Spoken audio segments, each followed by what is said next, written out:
Why don't we go for a fire walk? Buy some more clothes?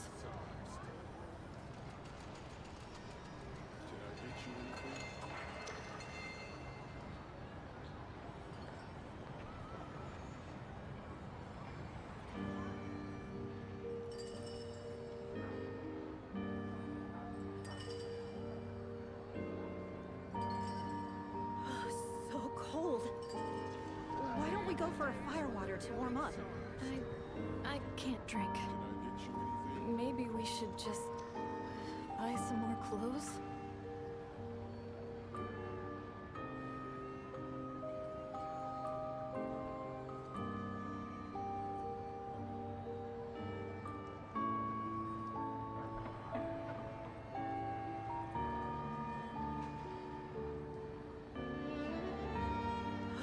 So cold. Why don't we go for a fire water to warm up?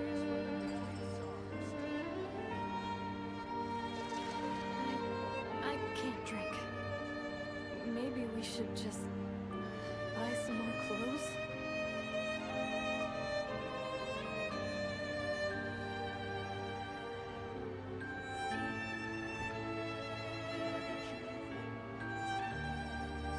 So cold.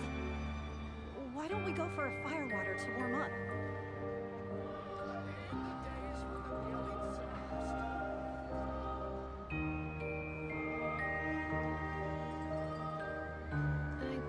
I can't drink. Maybe we should just buy some more clothes?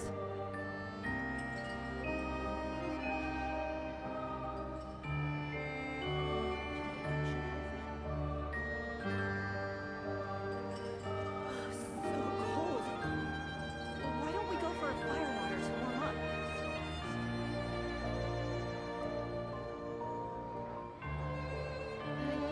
I can't drink. Maybe we should just buy some more clothes?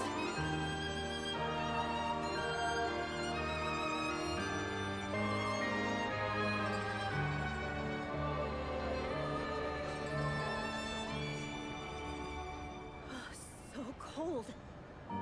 Why don't we go for a fire water to warm up? I can't drink.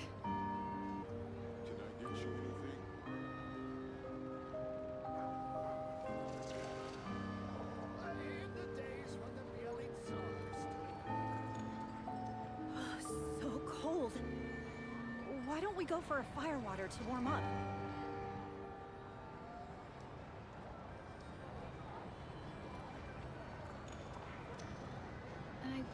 I can't drink. Maybe we should just buy some more clothes?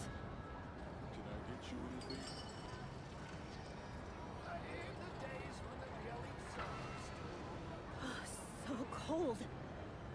Why don't we go for a fire water to warm up?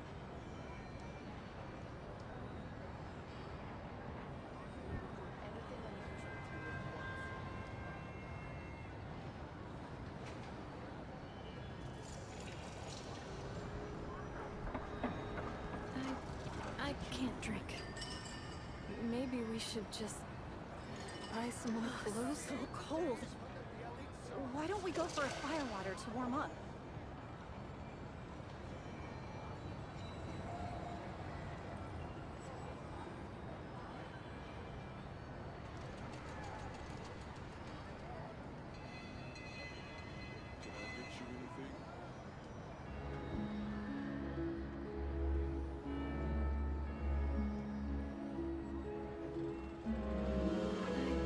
I can't drink. Maybe we should just buy some more clothes? So cold. Why don't we go for a fire water to warm up?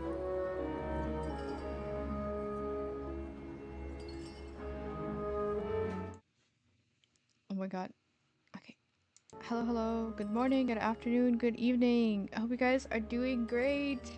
I hope your days have been eventful, that you got everything you need to do more. Snezhnaya together. Yippee! Oh my god. Hello? We go for a fire water to warm up. What is that giant message? I love her. I swear you're literally the only person who uses the stellar support. Okay, let me see. I know people really use this. I'm one of the people who use it often, so I thought it would be cool if I say how cool Snezhnaya has been. I'm super excited for more. Your reactions are always so funny, and I think you're super cool. Hoping you get somewhere in the world and wishing you nothing but the best. Thank you. I appreciate that. I'm like sleepy, but I'm trying my best to like stay awake. But I am here.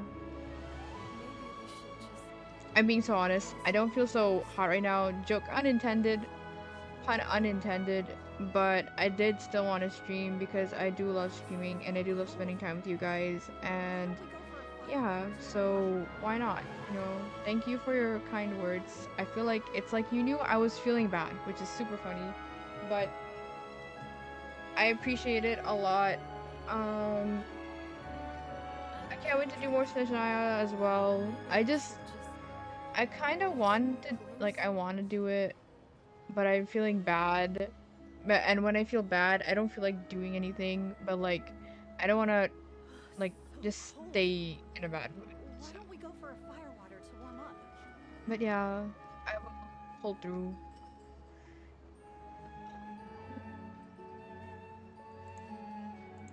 I don't know how much we're gonna get done. As far as I know, we are basically almost done with Act 1. So definitely we will probably finish Act 1. Today might be a small stream just because of how poopy I'm feeling, but I don't know, we will see. Also, yesterday I did get Remiel. I was able to get Remiel. Unfortunately, it was like a late 70 pity, so I wish I would have gotten her early because she was guaranteed. But, you know, it is what it is. What can you do? What else? Why don't we go for a fire water to warm up? I'll keep pulling for her W engine, but I don't know if I should because of the fact that Dial-In is right around the corner and Dial-In is very, very good and is like an account saver character, so I don't know, like, cause like all I need to worry about is getting her. I don't need to worry about 50/50s because that banner is gonna be a special banner, in which you are guaranteed the character you pull for, which are like the 3 ones, Dial-In, Yuzuha, and I think Harumasa, which I still think is super funny. They put him there. Maybe people who wanted him but didn't get him when he was free and came out did not have the chance, so now they do. I don't know. And he does have buffs, so take care of yourself. Glad you are here. No worries if you need to rest. That's the thing. I feel like when I try to rest, I feel worse. But if I do something to get my mind off of it, I feel a little better.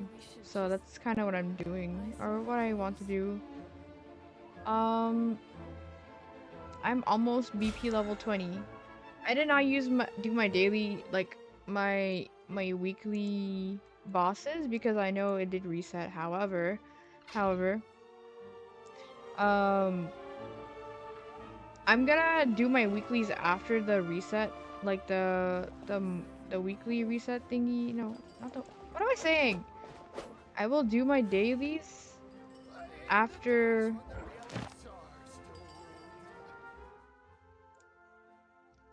this thing ends. This. So I'll do this maybe like either tomorrow or Wednesday. Like the trans domains. Oh my days.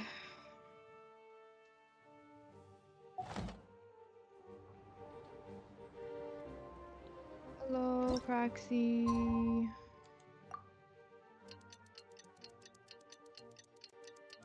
TikTok, TikTok, TikTok. I like how this changes. Oh. Alosha replied, "He says that we won't be able to speak at the Vetcha, but He can arrange for us to attend as visitors. Why is he so goated though? Time to get ready. Then head to the Snezhnaya Vecha.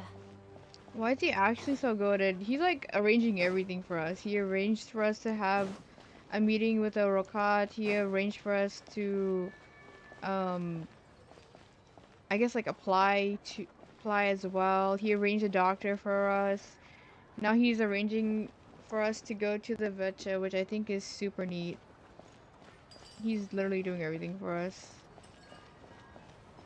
I see Vodyanitsa, some other people I don't know, and yeah.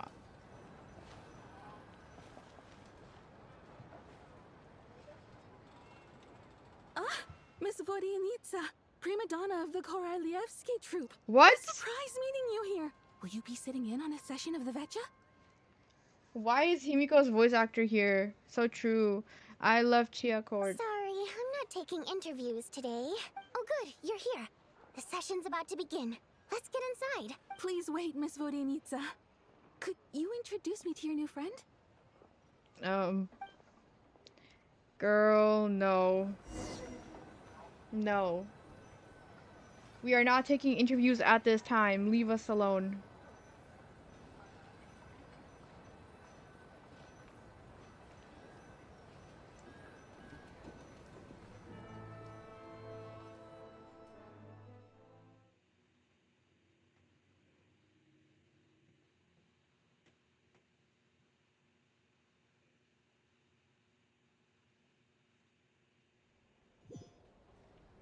So now we're finally gonna get to see Pulcinella, I think.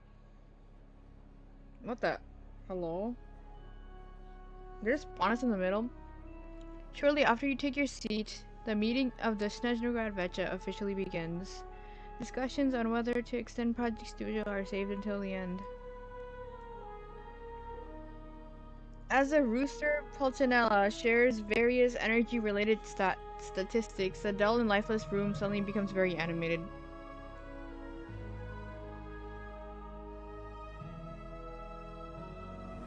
Oh my god.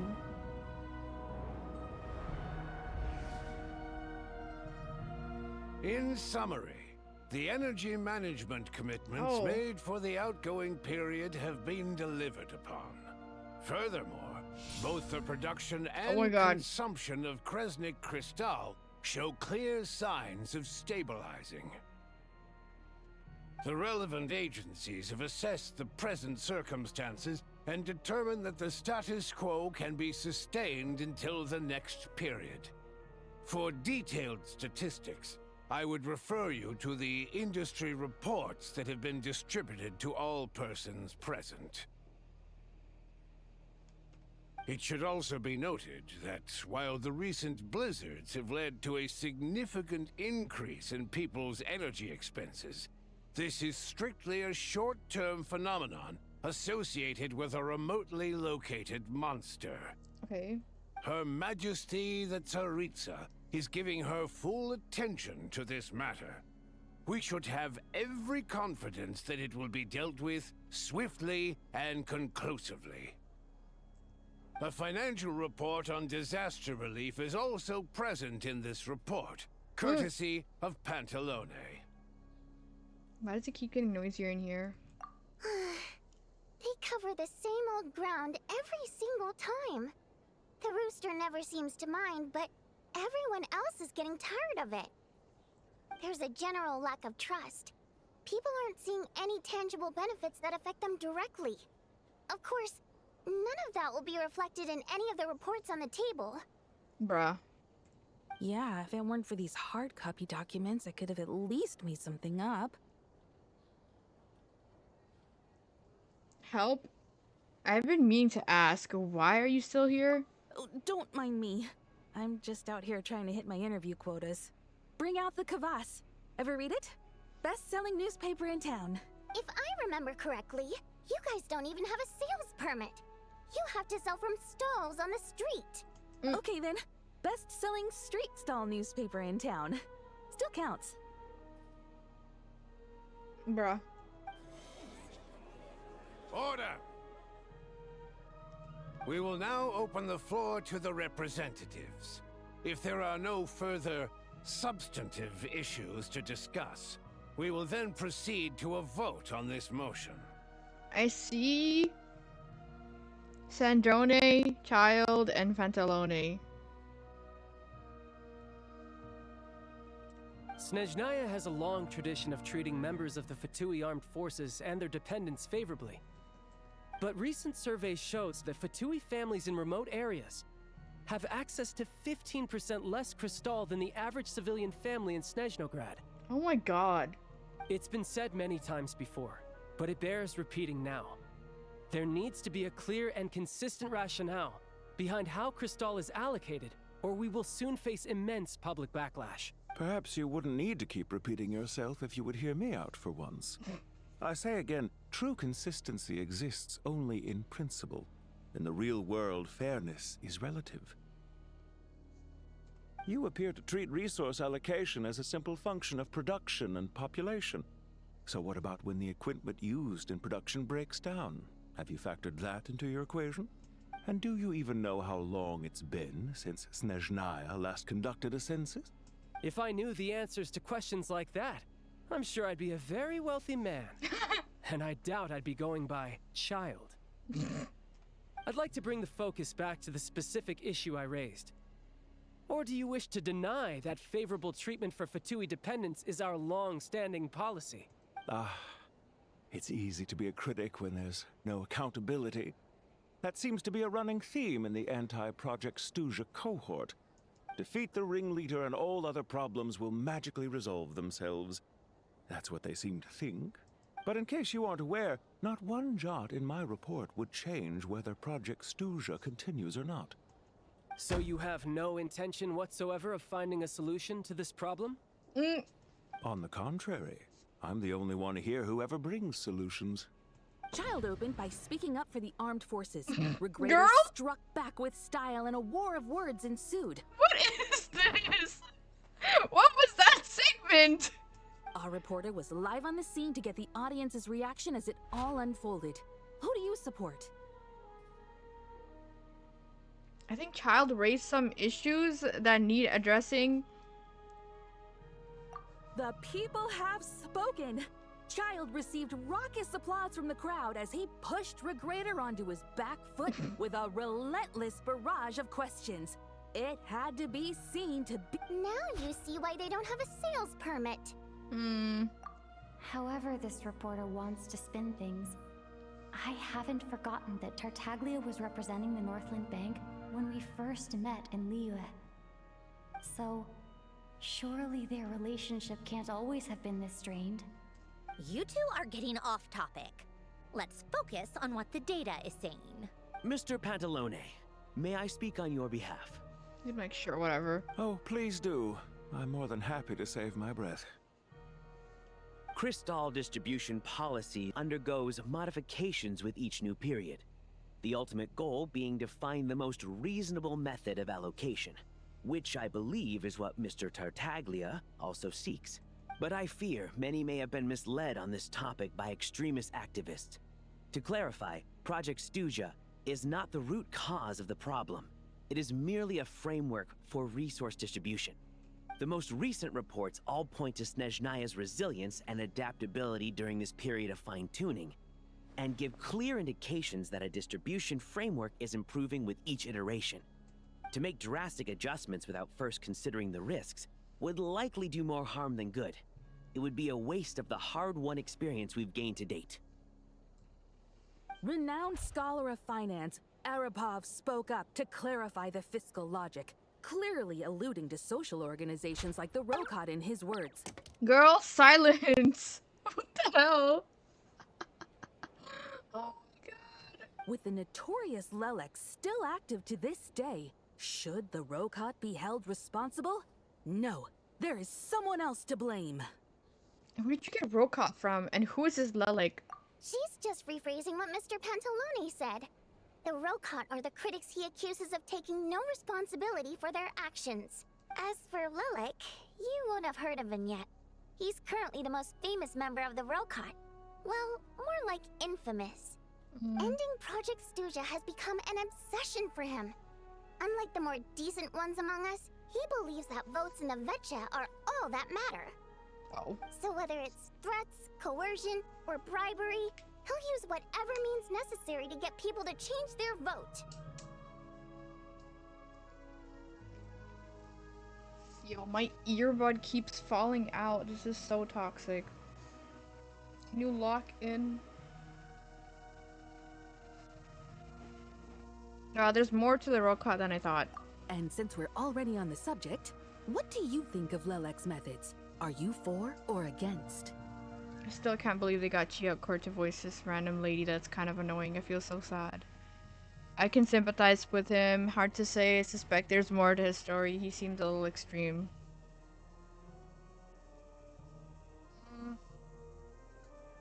Well, whatever the story is, his actions benefit us all. We stand with Lelek. At least someone here wants to take this discussion seriously. I've been considering that issue myself. What you really need is more precise regional data, right? I think it would be easiest to let the Fatui handle it, since they're already in charge of Crystal shipments anyway. We may as well get them to collect some data while they're at it. Whatever you need, you can ask the Fatui to look into it for you. In terms of supervision, I think the Druzhna would be a good fit. I had hoped to discuss this with Miss Vesna, but sadly, she's not present. I will be happy to take a note of your suggestions and present them to Commander Vesna for a decision upon her return. Okay. The Commander has always taken a keen interest in Project Stuzha. However, given the Druzhna's demanding workload, I'm afraid it may prove difficult for them to provide any practical support. Let us refrain from jumping to conclusions until a concrete and actionable plan is in place. My apologies, Lord Rooster. There are numerous issues to address here, including manpower, time sensitivity, and reporting lines. Nevertheless, I support drafting a proposal. Follow the usual procedure, and it can be raised as a new motion for all parties to evaluate at the appropriate time. Okay. In that case, I'd like to share one thought before the proposal is drafted.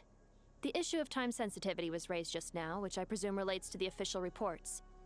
In fact, the Energy Commission already collects regular statistics on each urban center and its surrounding area. Would these be of any use? That's a good idea. I read every issue of Sviet Lolaidovka's report, and although my focus is mostly on the section about equipment operation, the energy consumption statistics also yield a lot of insights. Be that as it may, does no one see an issue with using local data to determine Crystal quotas? In the long term, it seems like a very risky solution. Not if they are used purely for reference. So long as we have the report from the Northland Bank's headquarters to corroborate it, no one will be able to fool me. Very well then. It appears that this arrangement is acceptable to all parties. Yeah, sounds good to me. The members reached a provisional consensus on the issue of improving treatment for Fatui soldiers. Girl. English reporter jot down a few words before suddenly crossing everything out and starting a fresh paragraph. That's crazy. She's just here for the spice. Today, the prima donna of the Korylevsky troupe attended a session of the Snezhnaya Vetcha in the company of a most charming young lady. The question on all our minds is, what is the true nature of their relationship? No! Write anything like that again, and I'm revoking your permission to interview the troupe. Got it? That was well deserved. The remaining discussion covers everything from energy to healthcare, technology, and industry. All parties take the opportunity to express their stance on Project Stuzha.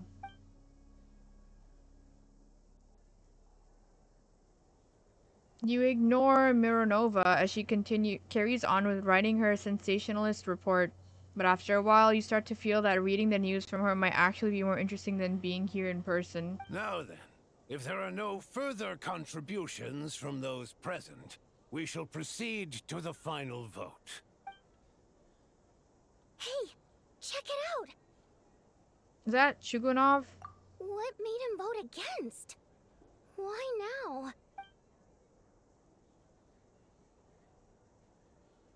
The votes have been tallied. Those in favor of continuing Project Stuzha total 61%, securing a clear majority. Oh. That was too close. The margin has shrunk yet again. Chuganov was a huge loss. I'll bet Lelek is behind this. I wonder how Pulcinella will respond this time. Chuganov. I see. Lelek strikes again. Yes. Go, Lelek. Once Project Stuzha is defeated, our unwavering support at Bring Out the Kvass will finally pay off when we make our comeback. I can taste our victory already! In accordance with the result of this vote, Project Stuzha will remain in effect until the next Vecha period. Finally, may I remind us all, we debate only for the greater glory and solidarity of our nation. May the Aurora shine ever on, and the Tundra always stand firm. The Dismissed. session is concluded. Oh, I was gonna say dismissed, man.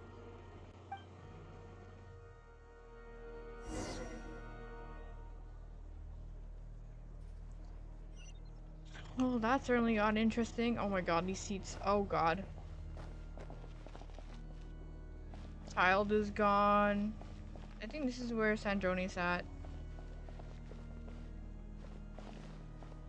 It's such a scary place.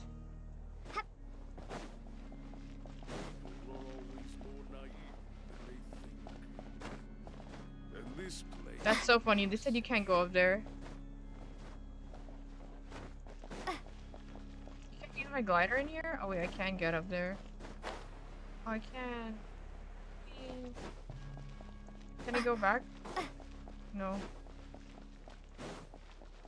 Let's see what Vodia needs. Is that annoying lady gonna leave us alone? I have to say, I really wasn't expecting Chuganov to vote against Project Stuzha. Why? What's so strange about that? Well, in principle, Snezhnaya's business and political elites ought to be the ones least likely to oppose it. As we heard, Project Stuzha is basically just a resource distribution framework that requires everyone to cut back during the winter. But even if the policy got cancelled, the Tsaritsa's energy needs wouldn't suddenly go down. The extra demand from the public would have to be filled from somewhere. So logically, the factories would have to take the hit. This explains a lot. I got a letter from Mr. Mitya just before today's session. He said he's confirmed that there are issues around overtime and excessive energy consumption at the Iskra manufacturing plant. In a situation like this, once the Rooster receives the report, he'll order the factory to halt production and submit to an investigation before issuing a penalty. But that's a week-long process, and thus didn't make it onto the Vecha agenda this time. I don't think he suspects anything so far. Got it. So for him, it's a choice between reducing production and stopping entirely. Exactly. And as you know, he's a very selfish person. Yep. I was originally gonna try and flip him after he received notice of the official sanctions. My plan was to convince him that the whole thing was completely unfair. Rather than just sit back and take the hit while his factory stopped production, he'd be better off voting to end Project Stuzha. At least that way, no one else would be able to make any money either, because all the factories would suddenly have more limited energy to work with. But now, he's already voted against it, which means someone must have used more forceful means to change his vote. Just like with everyone else who flipped. You mean Lelek? Yeah. No one knows why Lelek is so obsessed with ending Project Stuzha, but by the looks of it, he's inching closer and closer to success. Oh my god. Lelek must have strong motivations, given how he'll stop at nothing to achieve his goal. When is this, Lelek? Maybe he knows the full truth of Project Stuzha. Maybe my next step should be to focus on him. Maybe. All right. What are your plans for the rest of the day? Shall we head out? Can we go? Hey, comrade. I noticed you were here during the debate. Hi. Hello. I didn't take you for a political enthusiast. Greetings, Harbingers. I just happened to have some free time today, and my new friend here thought it might be fun to check out the Vecha. Ah, Odette must have introduced you. Looks like you two are getting along pretty well. I'll leave you to catch up. I should head back to the troop. Sure. Break a leg and all that. He said, yeah, and all that. You know, showbiz stuff. Thought it might be fun to check out the Vetcha, did you? Things are never that simple with you, Traveler. There's no way you're here for kicks and giggles. Tell me I'm wrong. I learned an interesting tidbit today. Some guy called Lelik. Oh, yeah. To some, he's a cap. No one ever thought that some anonymous nobody from the Rokot could cause such a stir. I want to find out his true identity. Is it okay if I start digging around? Huh? You want to look into Lelik? Then I'm sure his days of anonymity are numbered. What do you think, Sandrone?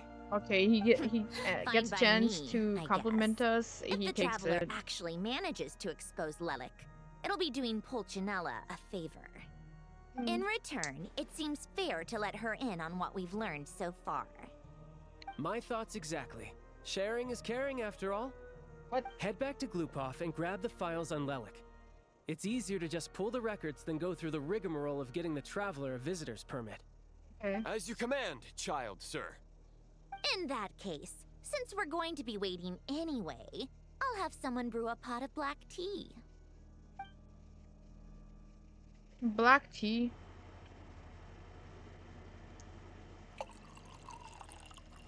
One common thread among the many incidents Lelik has been involved in is that the victims are all too scared to share any real information about him. Clearly, he must have threatened them in some way. His modus operandi is to silently infiltrate the scene and leave a threatening letter behind.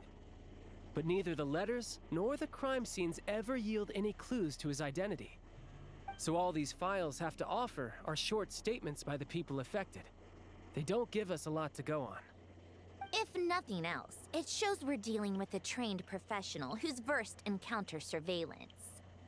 Yes, and to that point, he often strikes in highly secure locations. The victims are high-ranking and influential people who take their personal security very seriously. Somehow, Lelik slips right into their rooms without making a sound. There's never any eyewitnesses, nor the slightest trace of a break-in. If he can get in and out undetected, it means he can strike without warning. Not that that's ever happened so far. Sitting on the desk. But the thought is enough to scare these people sleepless. Oh. It's hard to believe that a human being could pull this off flawlessly every time. So they switched the focus of the investigation to Faye. Unfortunately, no one's found anything yet. Are you saying even you couldn't pull it off? Careful. Don't underestimate me. Although truth be told, I'd probably find it hard not to blow my cover. Direct confrontation is more my style. I see. We haven't ruled out the possibility of Lelik being human. It's just, there can only be a handful of people in all of Teyvat who'd fit the profile. Faye, on the other hand, plenty would have the ability, but few would have the motive. So it's someone as strong as Tartaglia and even more meticulous. No, not as strong as me. You'll never find the culprit with criteria like that. Let's go with a little weaker than me. Nivelette. Oh, you hit me right where it hurts. I'll admit, he's strong and meticulous. But can we at least limit this to candidates who have something to do with Snezhnaya? He said, ugh. She's just trying to find a reference point. Stop getting fixated on who's stronger than who. But that's the most important thing. Oh. In my opinion, anyway. Okay, man. Alright. Let's take it down a notch or two. How about Odette as a reference point? She's someone we all know, and I've seen her in action. Odette? Yeah, that seems about right. Her skills are solid, and she's always calm under pressure. Except she's Fatui, so the likelihood of her working against us is pretty low. But yeah, much more accurate than your previous example, at least. Okay, he's mad No, about that. wait a moment. Maybe we should interrogate that assumption. What do you mean? What? Which assumption? Her The Fatui Odette. identity doesn't necessarily exonerate her. And when you think about it, the Rokot would be precisely what she needs to conceal her identity. Plus, she wouldn't need to be such a pro at covering her tracks. She'd already know where the Fatui will be and when, so she could choose the perfect time to act. Oh, yikes. I was just thinking out loud. Why is this starting to sound like such a convincing theory? Looks around in Still, fear? What reason could Odette possibly have for trying to call off Project Stuzha? Because it was the Arlecchino would be reason. the best person to ask. She knows Odette best. Unfortunately, she isn't back yet. Arlecchino? Rosaline used to open up to her in private about her struggles with Odette. Oh. As I'm sure you can imagine, Arlecchino is quite a lot better with children than Rosaline was. She literally has an orphanage. She gave her some tips on how to handle the situation, and Rosaline managed to reach a settlement with Odette before leaving. So I suppose there were at least no lifelong regrets left behind. Beyond that, I don't know the details about that side of things. But I do know that Odette definitely has a motive to hold a grudge against Project Stuzha. The reason being, her father passed away during the early stages of the project. What? That was back before it had been named Project Stuzha, when things were still being worked out. But in essence, it's remained the same ever since. Huh. The more you know. Rosaline was always so self-centered. I never understood why she started paying so much attention to Odette. Even you didn't know about this? Is that such a surprise? If you cast your mind back, you may remember that Rosaline and I weren't exactly close. Yeah. We had tea together a few times, but that was about it. Fair enough. Odette's past is no secret. Her father was a Fatus and her mother was a very famous ballerina. Oh. On the surface, it looks like she followed right in her parents' footsteps. But the truth is quite a different story. After her father passed away on a mission, her mother was overcome with grief. She broke her leg during a performance and could never dance again. We saw her in the Odette trailer. was only interested in ballet at the time, but this tragedy left the family with both breadwinners gone. Oh. They could barely make ends meet. Per Capitano's policy, family members of Fatui who died in the line of duty had to be appropriately accommodated and provided with adequate assistance. That's good. So, regardless of how Rosaline may have felt about it, it fell to her to resolve the issue of Odette's family's livelihood. In the end, the solution they agreed upon was to have Odette join the Fatui. Right, because the alternative would have been a one-off compensation payment, I guess. In that sense, joining up was definitely the better option. Still, she must have had mixed feelings about it, right? If she doesn't even like the Fatui. It's just a theory, a possibility. But as a motive for Odette to become Lelik, it holds up.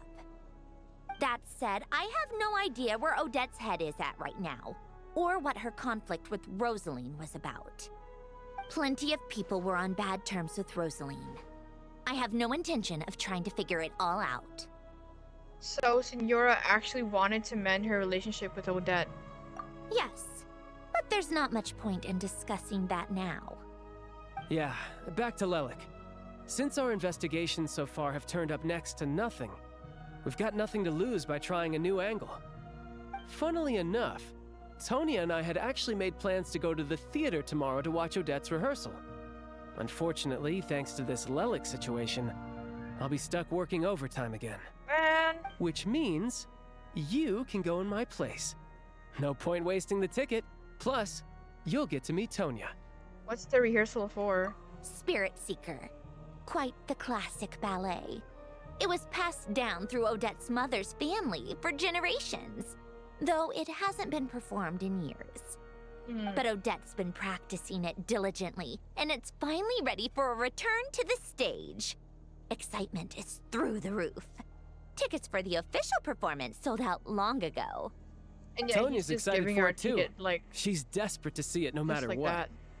Personally, it's not really my kind of thing, but since she's my little sister, I had to figure something out. I've actually seen it several times before. The story's pretty straightforward. Spoiler, you guys. The lead character follows a trail of clues left behind by a spirit, gradually recovering her memories along the way. It's a tale of love and regret. So not exactly reinventing the wheel, at least by today's standards. But when that classic melody kicks in and the lead character begins to dance, it always gets me. It really is beautiful. Not an easy dance to do justice to, though. I know it's always been Odette's dream to perform this piece, but I'm not sure she's really ready. In that case, I think that even if she is Lelik, we should wait until her performance is over before we respond. I'll let you take it from here, comrade.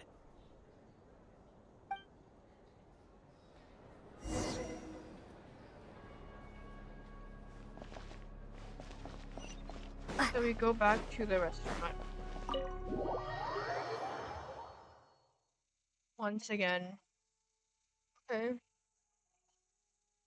So we make a big assumption and we line up the clues that we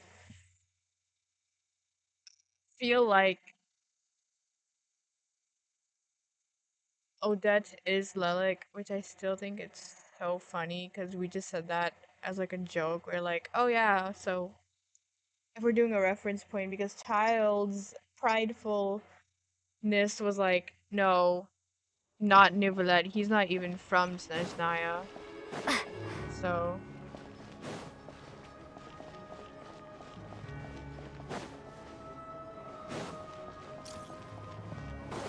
can they stop?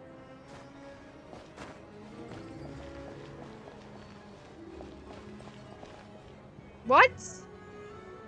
Hello? What is Linnea's I was gonna say mother. What is Linnea's sister doing here? Hello? Seleno? Whatever. I think that's maybe for the event. I'm not entirely sure. Speaking of the art of containing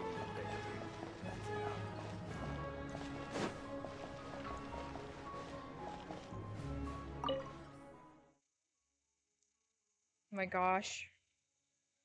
I literally just turned on my air conditioner, but I'm feeling cold already. That's crazy. Instead of turning it off, I'll just put on a shawl. I am not.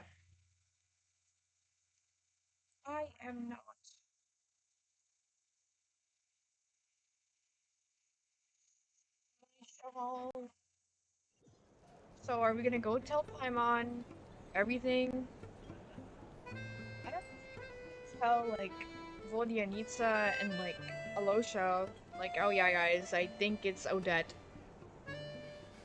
Maybe Alosha, because he's been helping us, but I don't know.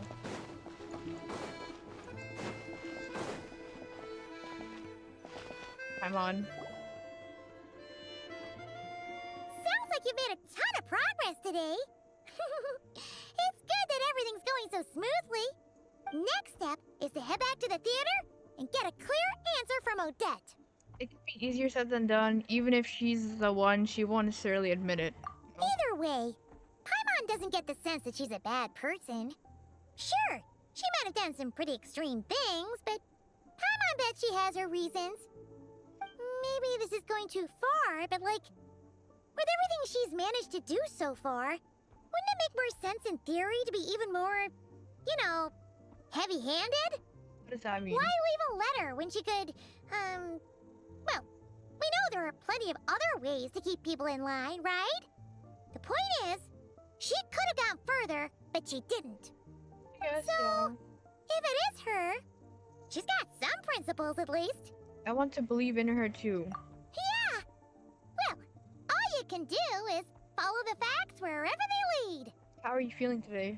No change, really. But that thing Paimon told you about yesterday? Paimon feels like she can sense it more clearly now.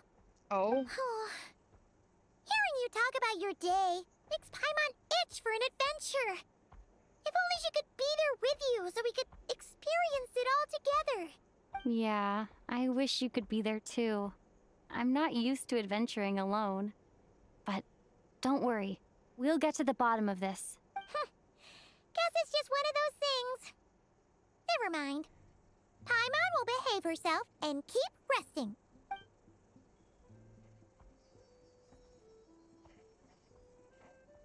If Odette is Lelek, she may well have inside information on Project Stuja.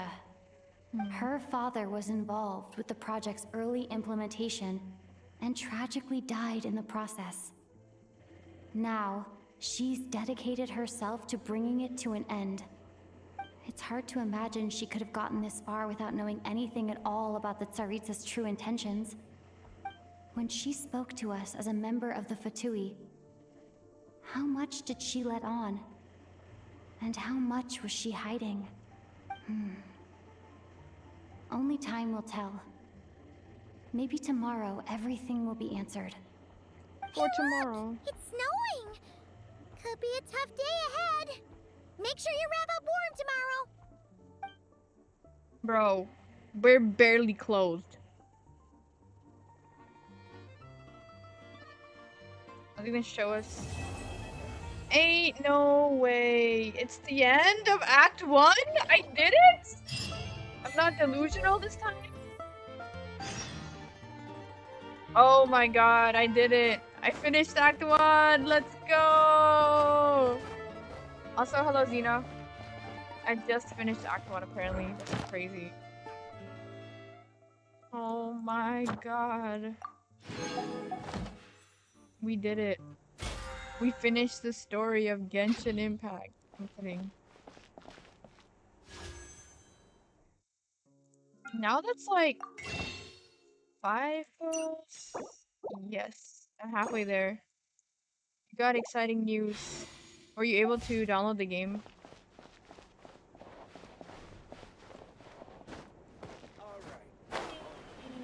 Rest until the following day.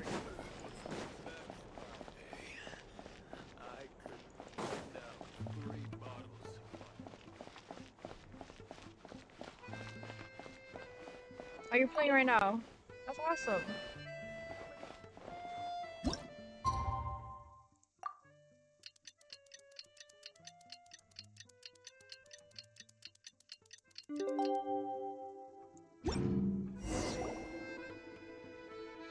To the theater.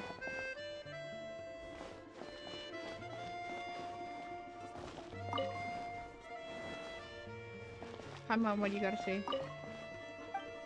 You're back! Paimon's been working on the crossword puzzle in the newspaper. It's actually pretty fun. Oh, shoot! Paimon forgot the next word. Oh, she had it a moment ago. Think, Paimon, think.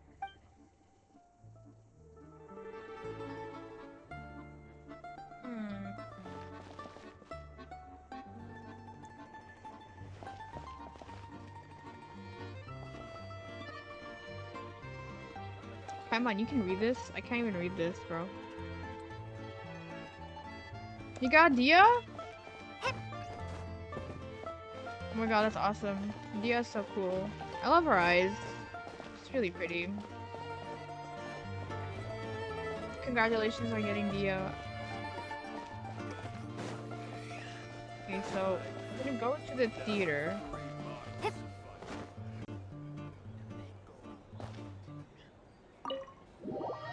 Wait, what were you pulling on?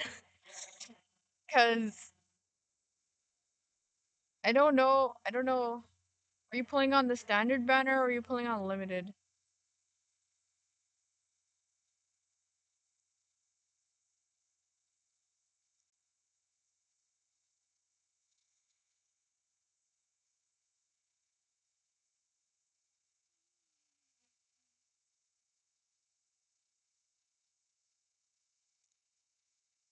Oh. Xena, I'm gonna put my hand on your shoulder when I tell you this.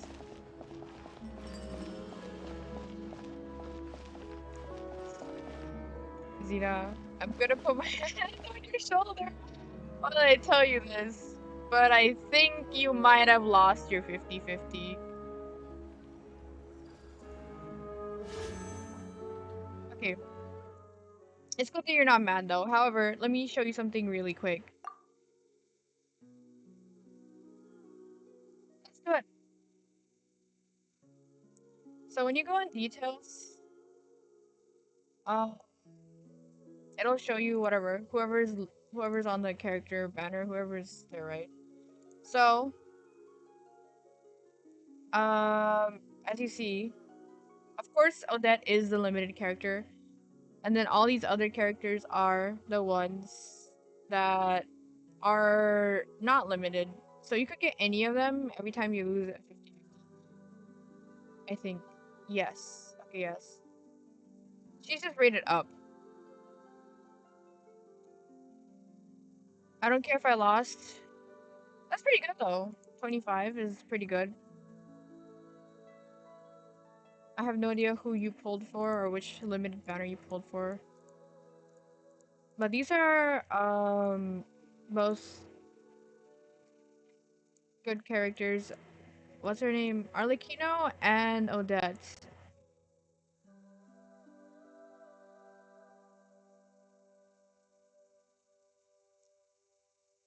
You know the banners?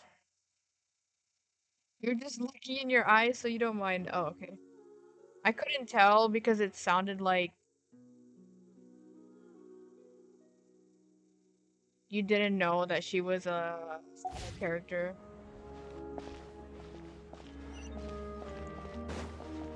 Okay, so let's go to the theater.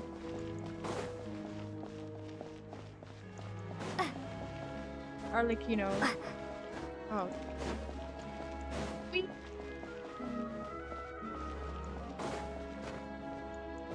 Marble, hello.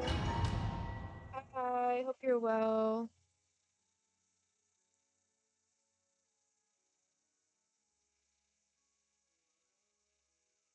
That's good. I am glad to hear that. Wait, I wasn't even anywhere near the theater. Unless they're putting me in like a special domain. Saving.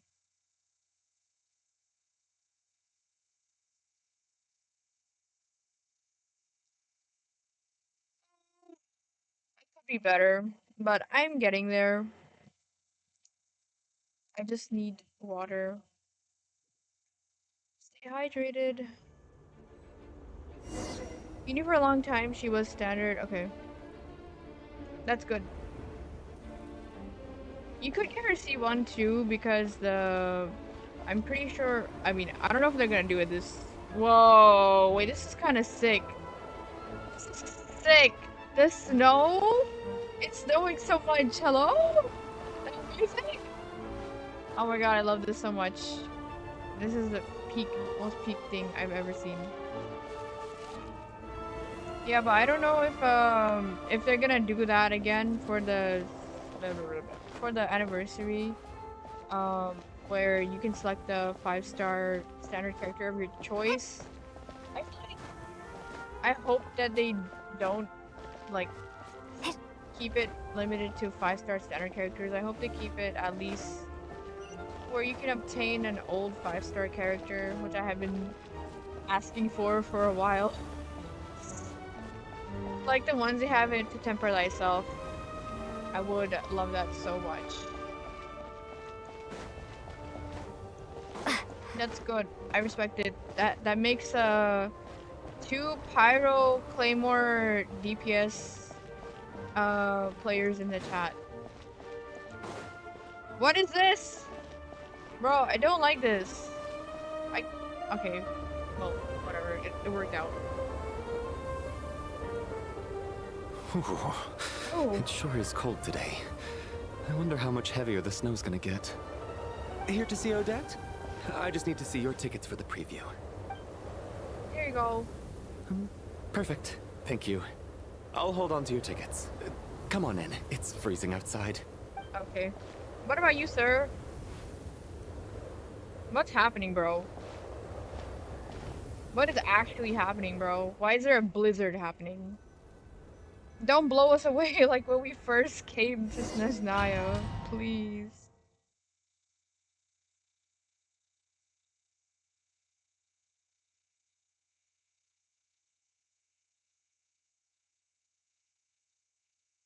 Oh my god.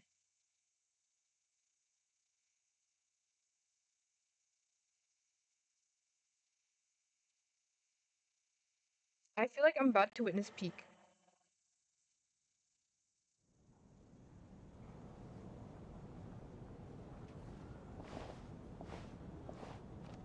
god.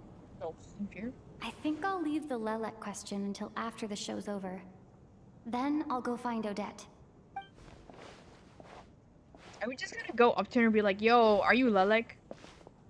Is that Mitya? Child said he was originally going to come with Tonya. So I'm guessing Tonya's already here somewhere. Is there anyone here who looks like a Tonya? Let's see. It's a small audience. Makes sense for a preview. That's But so wait, funny. I do see some Oh my familiar god, guys, faces. it's Valorant. Oh. Mr. Chuganov's back again by the looks of it. Oh, and is that Mitya? And that Fatui officer, Valeri. Guess he must be playing cat and mouse with Mitya again. Oh no. It looks like the show's starting, and I still haven't found Tonya. Never mind. I'll just have to take a seat for now and see if I can catch her afterwards. Bro, we don't even know what she looks like. Why would they show us coming to the theater separately from her? Oh, whatever.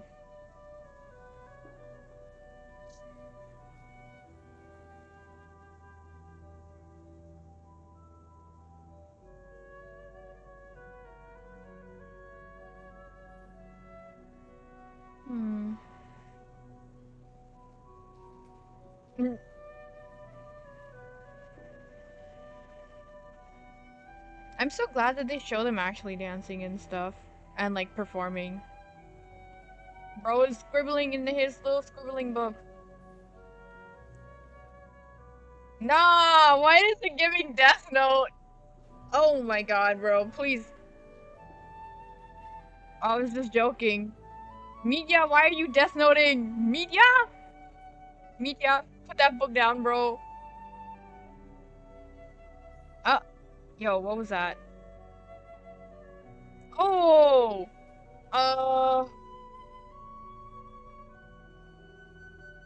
She's acting like nothing just happened. She's like dances away. Hello, members of the audience. I'm a staff member here at the theater. Today's performance was a very special one for us, as it marks the first attempt in a long time to revive the classic Snezhnayan ballet, Spirit Seeker. Can I just add one thing? They said that tickets got sold out, like as if like a lot of people were gonna come watch this, but not many people came to watch it, or like there's not that many, or like it was limited. Like I don't understand. To commemorate this occasion, we would love to take a group photo of the cast, crew, and audience members present today. Could I kindly ask the audience to please come up onto the stage? That's crazy. The audience? Not even that many. The guy? The guy? Alright, everyone, huddle in a little more. Alusha! Now, look at the camera. 1, 2. Alusha was there. Oh wait, I'm stupid, never mind. He's not an audience member, he's one of the crew. Oh my god. Evil and intimidating horse. Is that Tony? Oh my god, she's so cute. What the heck? Alusha. Oh, like Rose. That's so cute. So cute. This is so silly. This guy looks so out of place. I mean, this guy also looks out of place. Oh, she's so silly. Oh my god, he's so dumb. Tonya. Alusha. I'm normal. Are you quite satisfied, Mr. Energy Scientist? I rather hope you don't have any other escape plans to add to my workload today. What are you talking about, Sarge? This Sarge? was simply my way of inviting you to watch Miss Odette's new show with me. And wasn't the performance spectacular? In the future, I heartily encourage you to take a leaf out of my book. Find some soul-nourishing pastimes to enrich your time outside of work. It was indeed a fine performance, but I must correct you on one point. This is not time outside of work. These are working hours. Working hours and non-working hours are just a social construct. He doesn't Human care. technology can never advance if we're too rigid in our thinking, Sarge. He does not gaff. May we leave now? Already? I mean, I was kinda hoping to soak up the atmosphere Oh. for a little longer, but... No. Okay, guess I'm pushing my luck. Didn't seem like too much to ask, but fair enough. Off we go then, Sarge. Back to the land of working hours. Lead the way. Tonya. That has to be her. She's the only person in the audience around Tonya's age. I love how we just know that. Excuse me? I just Are guessed you that. Tonya? Oh. Your brother's busy today, so I took his ticket. Don't worry about him. He's fine. Oh, okay. Sorry for the trouble. What's wrong? Are you sick?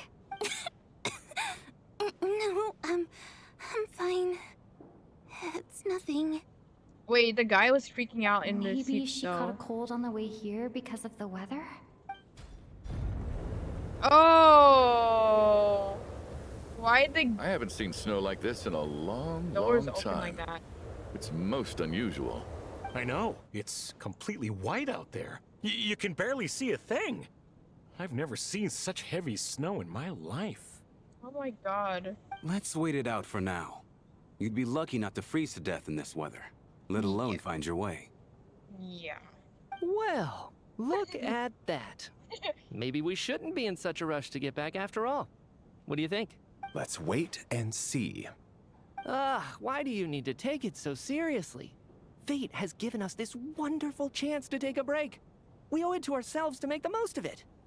Come to think of it, there's a small inn not far from here that always keeps plenty of extra blankets on hand for guests.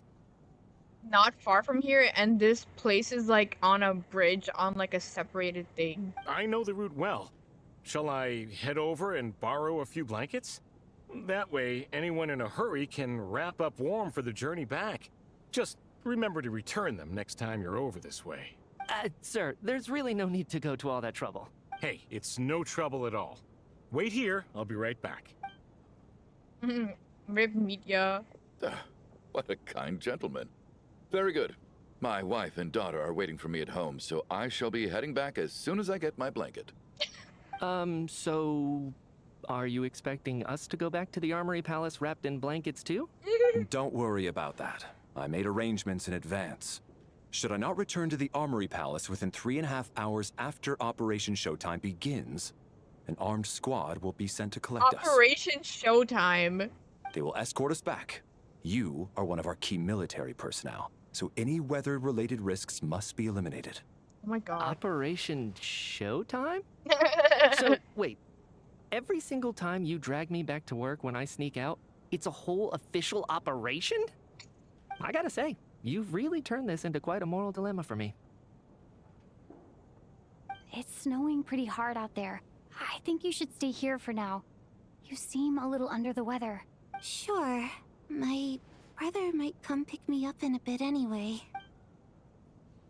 Aww. Time to get to work. I should head backstage and find Odette. I need to look her in the eye and ask her about Lelek. Excuse me, are you looking for someone? Looking for... I should say Alosha. Ah, you're a friend of Alosha's. I think he's busy moving props backstage right now. Sorry, but that area is currently off limits to everyone except the cast and crew. Huh. Bad timing, I guess. Well, I might as well stick around. I doubt Odette will be leaving before the snow lets up in any case. An hour goes by, but the snowstorm shows no sign of stopping. That's crazy. Where's the military? What happened to the gentleman who went to fetch the blankets? How has he still not returned? I was thinking the same thing. It's still snowing very hard. Do you think something might have happened to him? Forget that, bro. Forget that. Forget that. Why are you guys keeping the door open for an entire hour? Do you want everyone to freeze to death? Whatever the reason for his delay, I must say I hate nothing more than people who make empty promises and fail to deliver. Bro. He was literally shivering in the seat, in the cutscene. Well, I have to treat my employees like that on occasion, but that's different. What about your soldiers, bro? What happened to them? You seem anxious, Mr. Valeri. It's been nearly 4 hours since I left the armory. The army should have arrived to extract us by now. Extract us? Why didn't you just stay to get us? Bro. They know how much I despise tardiness and disrupted plans. There's simply no reason that they shouldn't have shown up by now, barring exceptional circumstances. That's actually so funny. Surely a snowstorm like this one counts as such. Few things in this world can stop the Snezhnayan army, Mr. Mitya. And a snowstorm is certainly not one of them. Why don't you go out and take a look? They might be right outside, waiting for your orders before they dare come in. That would be so An funny. absurd hypothesis. I have no intention of leaving your side for even a moment until I have escorted you back to the Armory Palace. This doesn't look like an ordinary snowstorm to me. That guy who left earlier. It looked like he just vanished into thin air. Either that, or my eyes were playing tricks on me. A man-eating snowstorm? Come on. Night hasn't even fallen yet. Spare us the ghost stories. You're not... Sir, you are not wearing that. That is actually so crazy. You're gonna die if you wear that outside. So I guess we're gonna stay in the theater forever. Traveler. Alusha! Didn't know you were coming today. How come you didn't say anything? I'm not sure how to say this. What is it? Something the matter? Tell me. I can help. He always wants to help. That's quite a snowstorm out there. I've been working backstage this whole time, so I didn't even notice. No wonder the audience hasn't left yet. Huh. Is weather like this rare even in Snezhnaya? Yeah, snow like this. I'm sure I've seen it out in the wild before, but never in the city. Actually, I take that back. I don't think I've seen snow this bad even in the wild. This is something else. It's not normal. Oh. If even Alosha thinks snow like this isn't normal, could it have anything to do with that monster people have been talking about? Oh my god. We can't stay cooped up here forever. Someone needs to go out and take a look. Should I go with you? No need. I have plenty of experience with snowstorms. No! Besides, I work here while you're an audience member. I should be the one to do it. Don't go! What if you disappear like that guy? Oh my god, bro. No. Everyone by the door. Careful not to let the snow soak into your shoes. In a snowstorm, you gotta look after your toes above all else. Heading out, my man? My Be man? careful. I've been told the snowstorm eats people alive. Thanks for the advice. I am planning to be careful. I just want to take a quick look at the situation out there.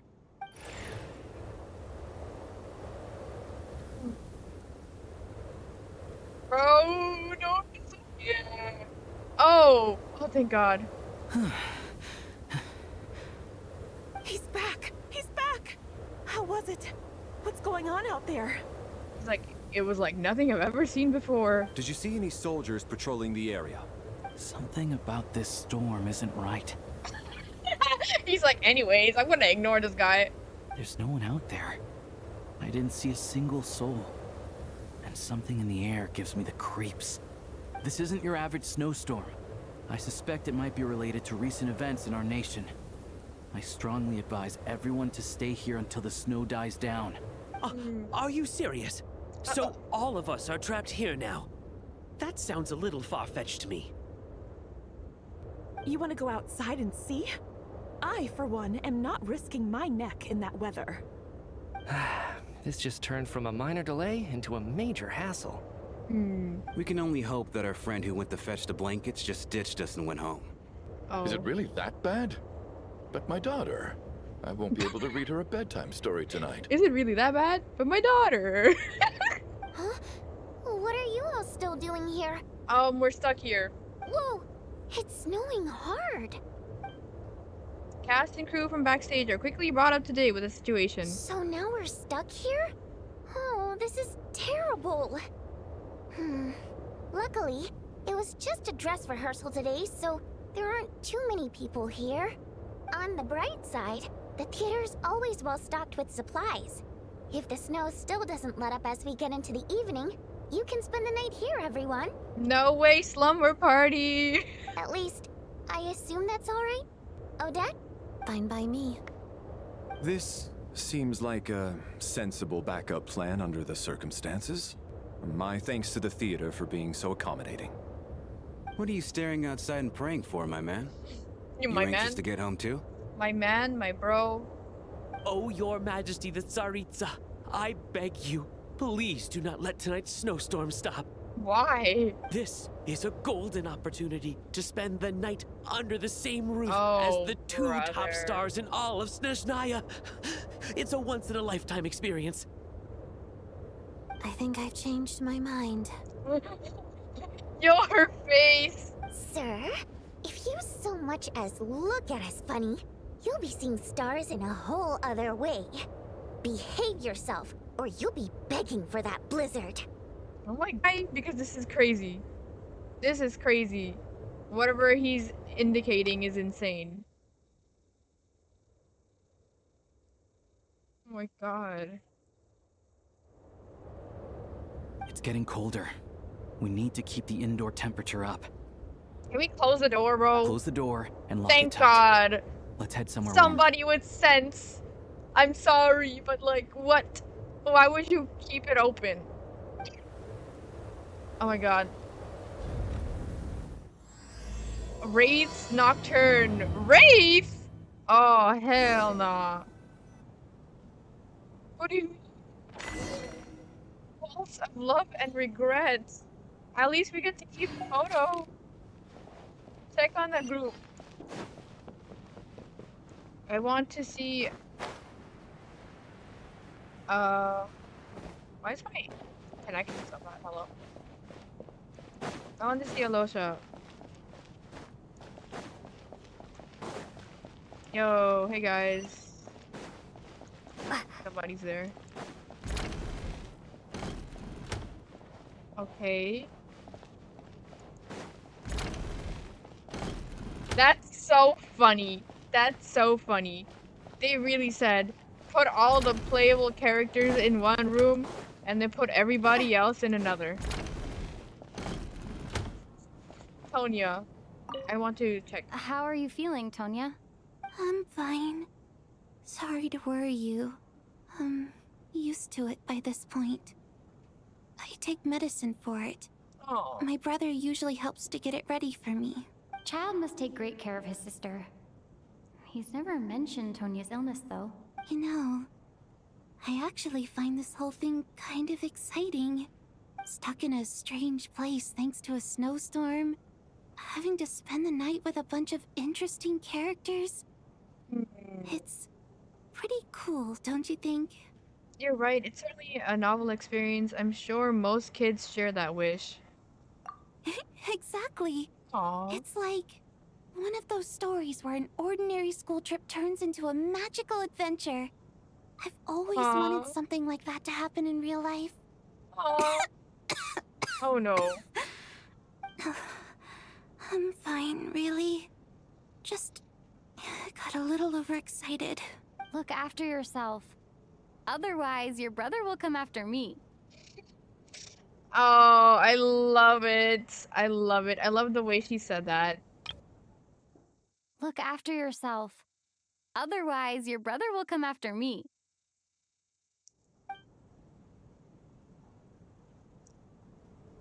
Child, Lumine, everything to me, bro. My husband has major trust issues.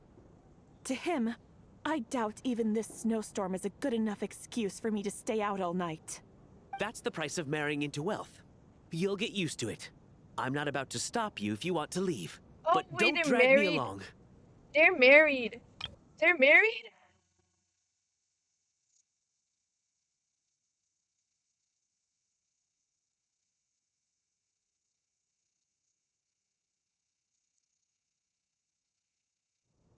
Hello? Can I help you? That's all? He's like, anyway, can you leave? Oh. Okay. And you can say my man again. And then there's the aristocrats. Easiest of all to deal with. You don't need to use any force whatsoever. All you have to do is show them the rope you plan to tie them up with. Do you know why? I don't. Do tell. Because nothing horrifies them more than the thought of a cheap, coarse rope leaving creases on their precious million more coat. Oh. They'll do whatever you ask to avoid that fate. Unexpected, but funny nonetheless. Tell me another one. Hello? Oh, look at that. I got myself a new listener. Hey there. Let me introduce myself. The name's Shram, and I'm a mercenary. The kind that gets paid to do odd jobs for rich folks. And I am Chuganov, an entrepreneur. If my name is unfamiliar to you, you will no doubt have heard of my factory, the renowned Iskra manufacturing plant. I'm a traveler. Enjoy your conversation. Are you really that famous, Mr. Chuganov?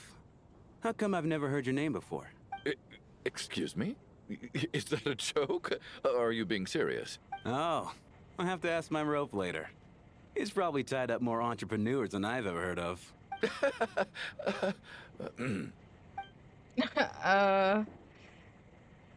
Okay. This is giving very murder mystery vibes. It's like the murder, it's like the mystery, it's like, what? It's like the conversation before the murder happens, or whatever. I'll talk to Odette first.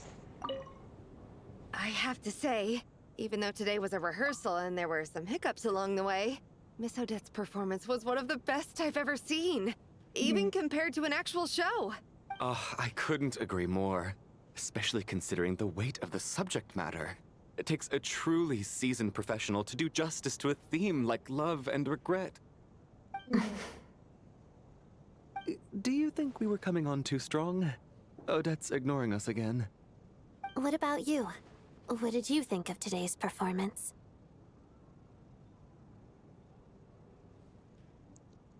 Oh my god, that's how you piss her off. That's how you piss anyone off who's doing a performance. Actually, I wasn't paying much attention. I think you could be more expressive. Consider me a new fan.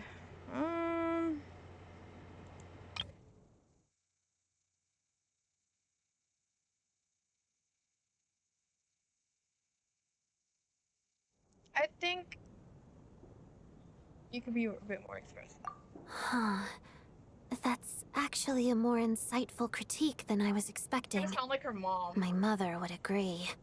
She's always thought that was my biggest flaw. Maybe I need to work on making my facial expressions appear more natural.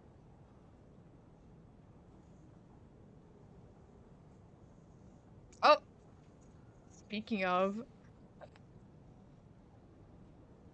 I'll make sure to save a ticket for you when the show's performance ready. This doesn't seem like the time or place to bring up the subject of Lelek. I need a chance to speak with her in private. So unfair. Talk about double standards. Oh. And now it looks like I've been spotted.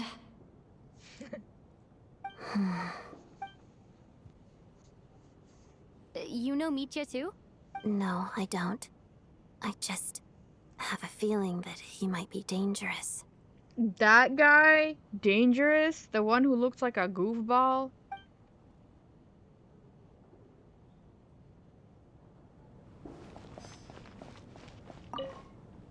This is highly irregular. A delay of over an hour during an operation like this theoretically warrants a Harbinger-level response. I wonder what the issue is. The storm, or something else. Sarge, the day you learn to let go and just enjoy moments like this is the day you'll finally understand the meaning of life. Why, hello, ma'am. I believe you were the one sitting at a nearby table back at Podvorye restaurant. Oh my god, he remembers us. Any friend of the theater's star performers is a friend of mine. It's a pleasure to meet you. I'm Mitya, from the Energy Commission. Greetings. Major Valeri, head of the Special Assignments Battalion. Armory Palace Royal Grenadier Guards, 1st Regiment. I am here to ensure Mr. Mitya's personal safety.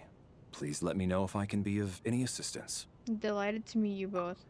Miss Traveler, I cannot help but notice that Miss Odette is stealing glances at me. Any idea what that could be about? I've racked my brains, but I can't think of anything I might have done to offend her.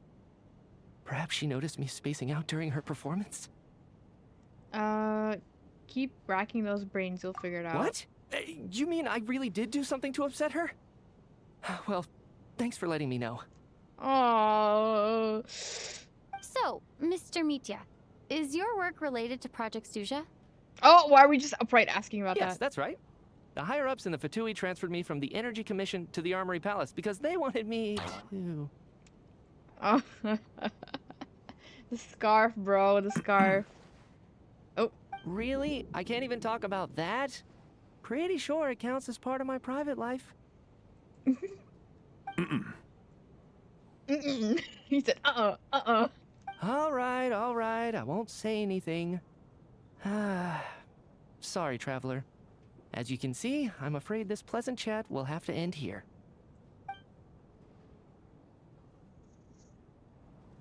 That's actually really hilarious. Wait.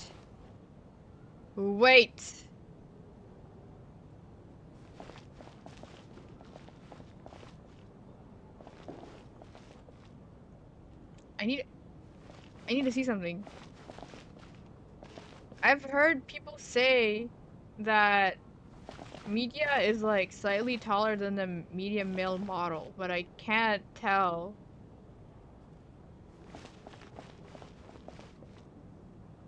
Okay, wait. No, I don't know. I don't know.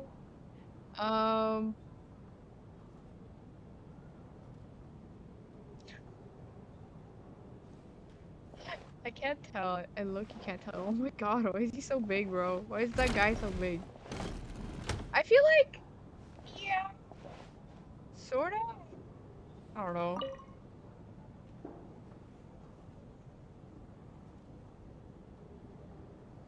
I don't think it's ever been this lively backstage before. I didn't know you were coming today.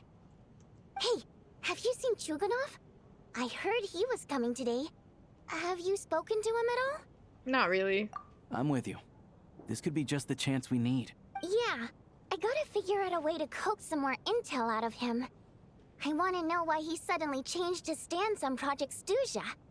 What exactly happened before the most recent Vecha vote? For the Rokad, or just out of personal interest? Shh! There are other people around. Don't say the R word. That's crazy.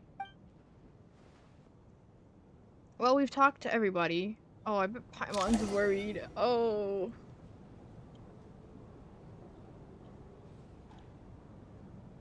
Time flies by as people make lighthearted conversations. How's it looking, Alosha? Bro. Why is he standing? This is a funny spot to stand in. No change from this afternoon. Heavy snow with no sign of slowing down. Time flies by as people make lighthearted conversation and gradually get to know one another. Before you know it, the evening grows late. May I have your attention, please? The storm is unlikely to stop tonight, and it'll be even more dangerous outside at night than it was during the day. We at the theater owe everyone here a duty of care. Therefore, we strongly suggest that you stay on site overnight and avoid going outside unless absolutely necessary. In a few short moments, we'll give you a tour of the theater's various quarters. You can choose to sleep in the VIP room, the office, or backstage. Or on the stage if you'd prefer. We won't mind. I'll pass on sleeping on the stage. What if the snow is stopped by tomorrow morning? The early birds in the audience might think we're part of some experimental new show. A drama about sleeping? That could be fun. Maybe we could come up with a title for the production. Sleeping Beauty? A slumbering heavenly principle. The slumbering heavenly principles is crazy. Not bad. Clear selling point at least. Could be a big hit. Anyone who doesn't wish to sleep on the stage, please follow me. I'll show you to the rooms. I guess I'll call it a night. Though, I feel like I won't sleep very well without Paimon here. I'm sure she'll be worried that I haven't made it back yet. But as long as she looks out the window, she'll probably realize what's holding me up. I wonder if she's feeling any better yet? At least she hasn't been getting any worse. Still, I should try and get back first thing tomorrow morning.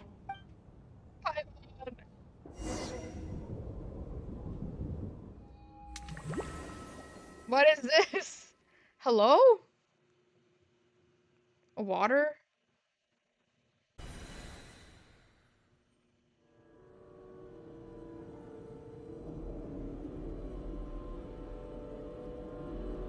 Oh my god. Excuse me? Hello? Where did they put me, bro? Ah, finally. Welcome back to the world of the living, lazy bones. What the? I was about to wake you. The black mist is almost on us. Where are we, man? Still waking up, huh? You know, the black mist. It's been chasing us from below ever since we were born. You're just dozy. There's no way you've forgotten. Hello? Come on, let's keep heading up. Onwards and upwards is the only way to survive. Don't listen to a word those black mist cultists say. Here we go again. The endless march toward survival. What's going on? That black mist down there is creeping me out. And it's rising. Guess I should head upwards and get away from it.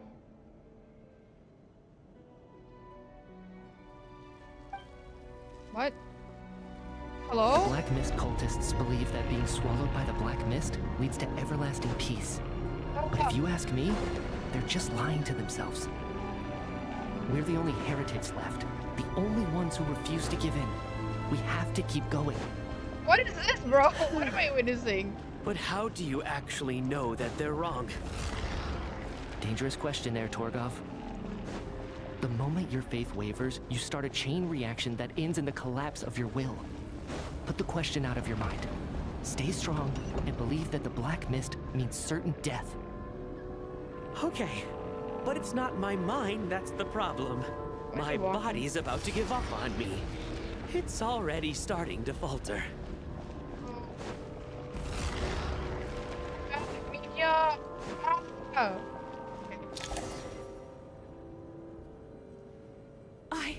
I can't do this anymore. I've had enough of being forever on the run. What's the point of it all? Girl? All this will pass eventually, I promise. Keep fighting. It will be worth it. You accuse the Black Mist cultists of being liars. But you're lying too. What is going on? There is no end to this path. The black mist has poisoned your mind, Sobolova. Are you thinking of giving up as well? I am. I think I'll take my chances with the Black Mist over this perpetual torture. As much as I detest the Black Mist cultists, I'm just too weary. Then I bid you both farewell. Let me put my personal opinions aside for a moment and say, I hope that you both find peace within the Black Mist. So we're just gonna give up on them? Fate always appears so impossibly complicated. But at moments like this, its raw simplicity is laid bare. Their fate was sealed from the instant they entertained doubt. From then on, the outcome was both inevitable and irreversible. Let's go.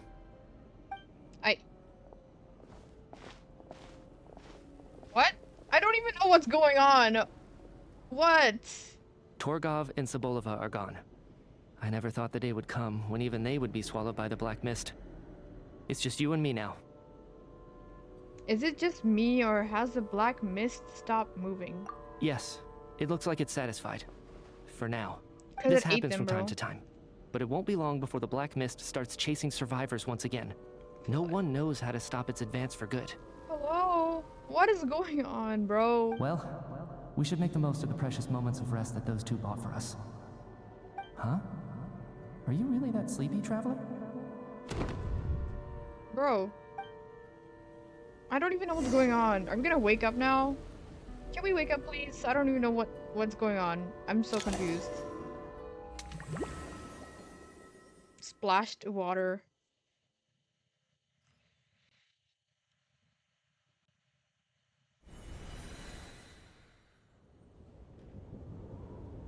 Ah! Help! Somebody, come quick! What is it, Chuganov? What's wrong? Huh? Is it morning already? What's all the commotion? Sounds like it's coming from next door. I should check and see what's going on. Yo, we're never gonna get peace around here, bro. And they're dead, I'm guessing. He does look shorter than him.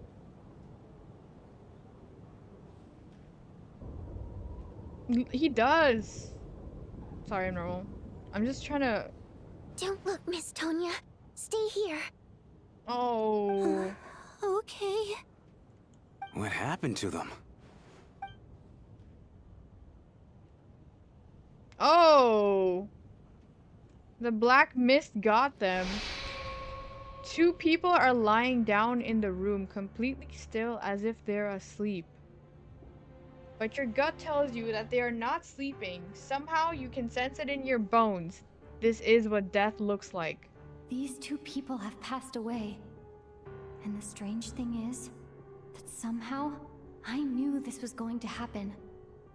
I knew that they would be the ones to die. Have I seen this moment before? Or did I have some kind of premonition?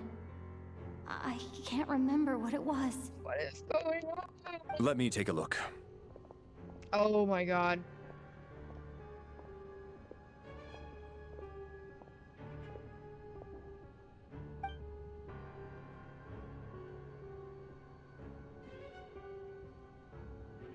That's what she told her not to No look. vital signs in either of them.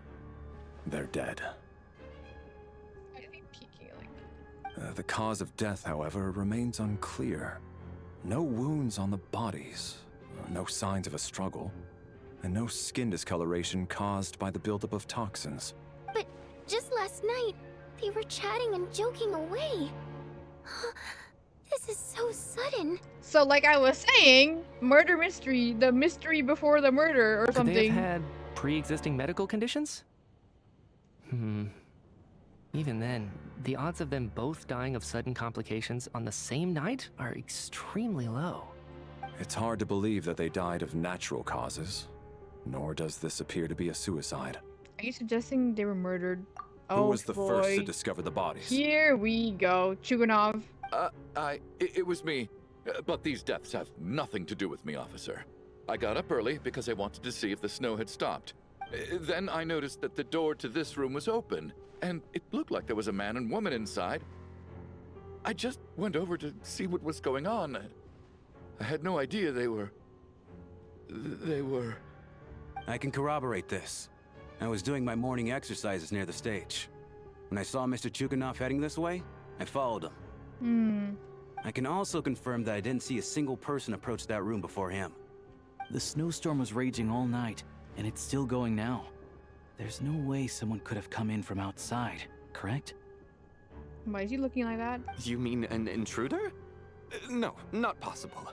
I slept by the door last night as a precaution. There's no way I wouldn't have noticed if anyone had tried to open it. Everyone, split into pairs and search the theater for anyone in hiding, or any signs of suspicious activity. I'll follow up with a full search of my own shortly. Go. There is no time to waste.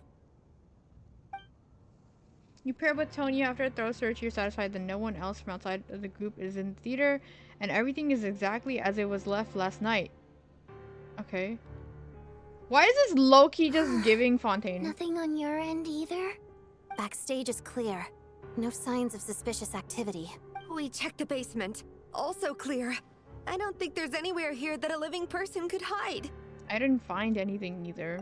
Are we certain that the theater doesn't have a back door? Or any tunnel or passageway wide enough for a person to fit through?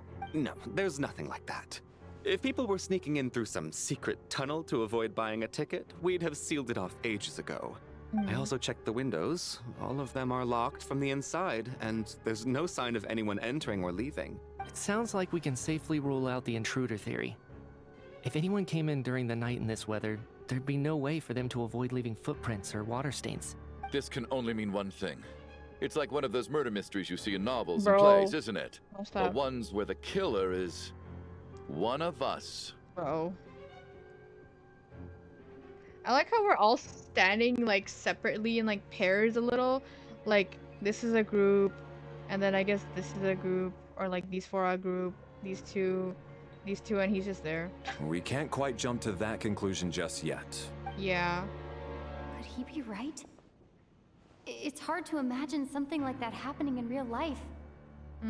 Set in a theater during a snowstorm, a murder takes place and the killer is among us. It's such a classic trope that it seems unbelievable.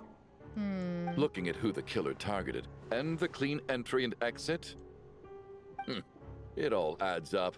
I know what this is. It's obvious now that I think about it. What is? What have you figured out? Both victims were wealthy, well-known local merchants. And the door was deliberately left open so I would discover the bodies and witness the crime scene first thing in the morning. Such ruthless methods. This was your doing, wasn't it, Lelik? Lelik? Huh? You mean Lelik is among us? And he's the killer? Lelik. I know this code name. Member of the Rokot, anti-Project Snezhnaya. Always works alone. I've read the case files at the Armory Palace. Walk me through your reasoning, Mr. Chuganov. What do you know about Lelik? Oh, is he gonna die too? What now, huh? What now, Lelik? What more do you want from me? I already voted against Project Snezhnaya at the Snezhnaya Gradvecha. You snuck into my house the other day while I was asleep. Left a threatening letter. And I did all that you asked. But Project Snezhnaya cannot be so easily shaken. Not with the rooster in charge. What is going on, bro? So he really was threatened by Lelik. That makes sense. And now you're resorting to murder to threaten me. Isn't that right? I knew it. The Rokot despises the rich. The lives of the wealthy are but refuse in your eyes. Show yourself! Which one of you is Lelik, Tell me! I'll do whatever you want! Just stop playing these mind games! Oh! Was this really Lelik's doing? Would Odette really do something like this? If Odette really is Lelik, this seems out of character. But then again, how well do I really know her? I'm probably the only one here with a compelling theory about Lelik's true identity. But if I reveal it now, I'll be putting Odette in the line of fire. Not yet, then. What should I do? I don't think it's likely that Lelik killed anyone. At least from the stories I've heard, he's never killed anyone before. And his name has never come up in connection with any murder cases. Besides, even if Lelik did want to threaten you, why resort to such an extreme and roundabout method? It's not his style at all. Vodyanitsa doesn't know that Lelik might be Odette, but her assessment is pretty much identical to mine. Miss Vodyanitsa, why do you suddenly feel the need to speak in Lelik's defense? Because it doesn't make sense. Defense? Oh, no, it's just... I'm worried that we're jumping to conclusions here, so I wanted to share my point of view. Also, I don't think the Rokot is as bad as you're making it out to be. Ooh. Well, if you think I'm so wrong, what's your theory then, Why don't you tell us who the killer is? That's so funny. I love how animated they are now. Also, he looks so stupid. Why do you point at her like that? He didn't even point at her. You pointed above her. The case is still evolving, Mr. Chuganov. Please do not prevent others from expressing their opinions so early on in the discussion. Yeah. Even so, there's no denying that the recent threat received by Mr. Chuganov may well be an important clue. So there's still a good chance that Lelik is right here among us. I can't do this anymore. I don't care if it's still snowing outside. I have to get out of here. Whoa, take a beat. We all know it's far too dangerous out there. Even the soldiers couldn't get to us. Go out that door, and you might not live to tell the tale. And whoever this Lelik is, they're surely not going to murder anyone in broad daylight. Be sensible, my man. You're safer inside. As much as I regret having to say this, I'd like everyone to cooperate and refrain from exiting the premises until further notice. Because as things stand, every one of us is now a suspect. Unless anyone has further information to share, let's adjourn for now. Feel free to keep searching for clues. He's Make sure you don't go off alone. That's so random. That was such a random judgment to make. He's Electro! Hey guys. Open your quest screen to or inventory to examine that picture for possible intel. What is that picture, bro?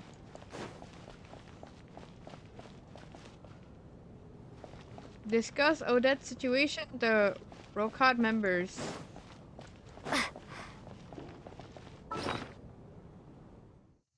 Where's the image? Oh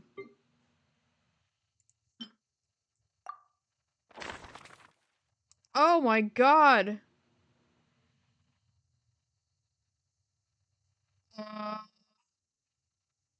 Low-key, I don't think anybody did it, but I don't know. He's the most suspicious. Apparently to Odette. Okay. An expert with the Energy Commission and a prominent figure in the military, he has an exceptional command of all manner of energy-related technologies. Though he can be rather talkative at times, his scarf more than makes up for it. Frowns.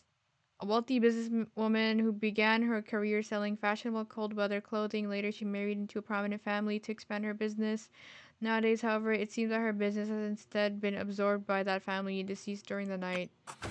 A wealthy businessman who made his fortune in the energy industry with support from the Northland Bank. His business grew larger and larger. At some point, however, he began to feel as though the Northland Bank had become the one truly calling the shots, deceased during the night. Why'd they do it like that? Hello?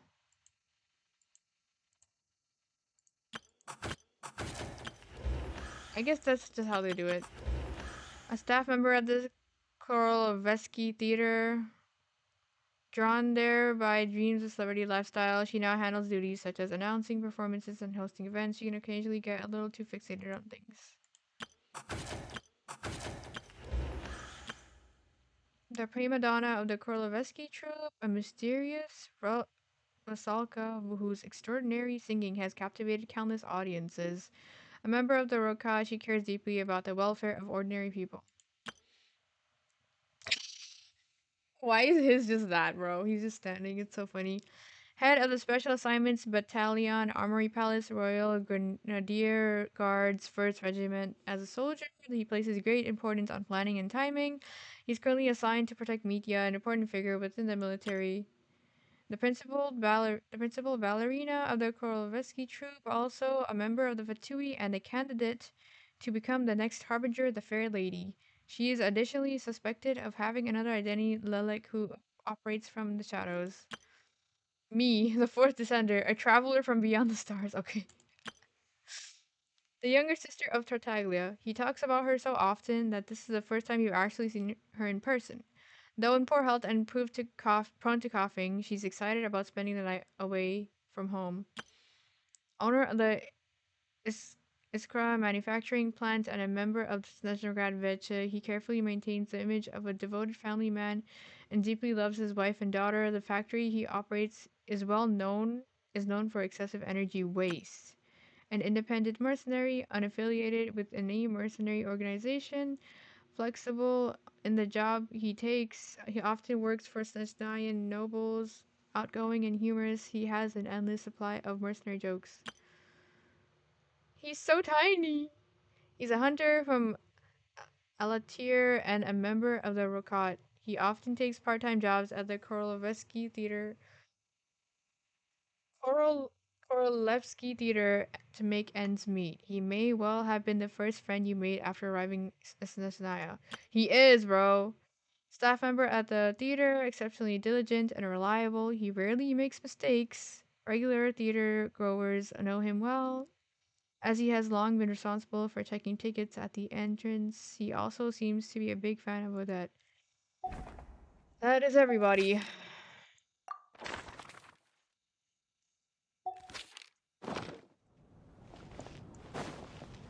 We talk to people.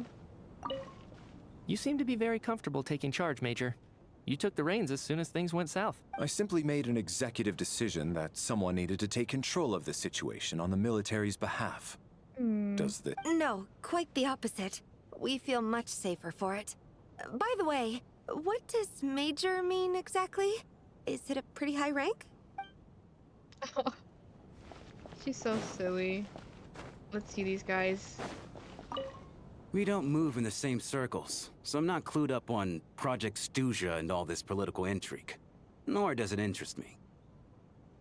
Nevertheless, sir, I think your top priority as soon as you get out of here should be to hire a good private bodyguard. Such as yourself? Such as myself. Okay, bro.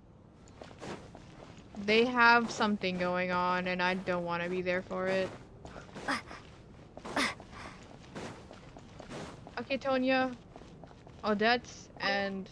I still find it hard to believe there's a murderer among us. Just last night, I imagined we were like classmates out on a hiking trip.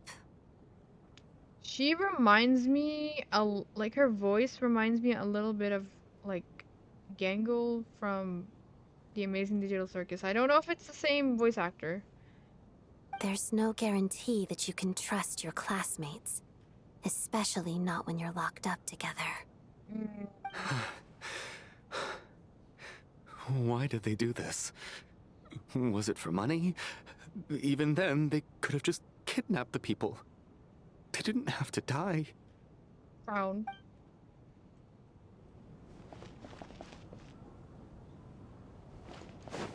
Okay. Let's go to the gang. Let's see what the gang's up to. Hey, gang.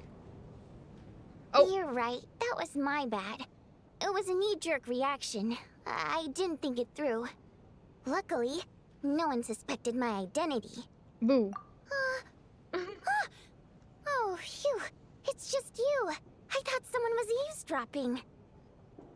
Since Vodyanitsa and I were on the same page earlier, I think I should share my thoughts with the Rokot members first. You tell Vodyanitsa and Losha about Child's intel on Lilac and your views on the current situation. Finally, we told them. Are you serious? I don't know if this counts as gossip, but it's the definitely on track to be the juiciest this whole year. Odette? Really? Odette? Oh god, how dumb does this make me look? Lilac has been right under my nose this whole time, and I didn't notice a thing. Actually, it's exactly what you'd expect. Sometimes, hiding in plain sight is the best strategy. And now that you mention it, the more I think about it, the more sense it seems to make. It all adds up. What are we up to now? 1, 2, 3, 4... What are you counting? Odette's identities. She's my coworker, specifically a ballerina, and also a Fatous, a member of the Rokot. Now, Lilac. It must be so exhausting. I just want to give her a hug.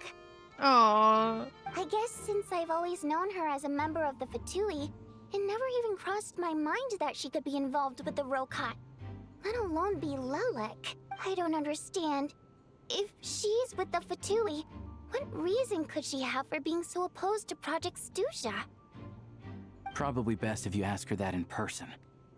Well, since you waited until now to bring this up instead of announcing it to everyone earlier, does that mean we're all on the same page here? She doesn't seem like the type to kill innocent people. Yeah. Lilac may not follow orders from the Rokot leadership, but as far as I'm concerned, she's never crossed the line. If anything, her actions benefit the poor.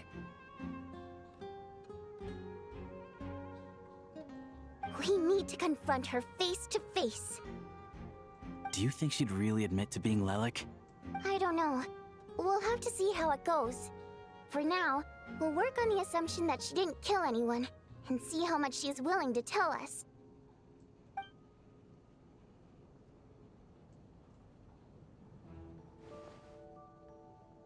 Now's her chance. Odette's alone. Let's go. Oh my god.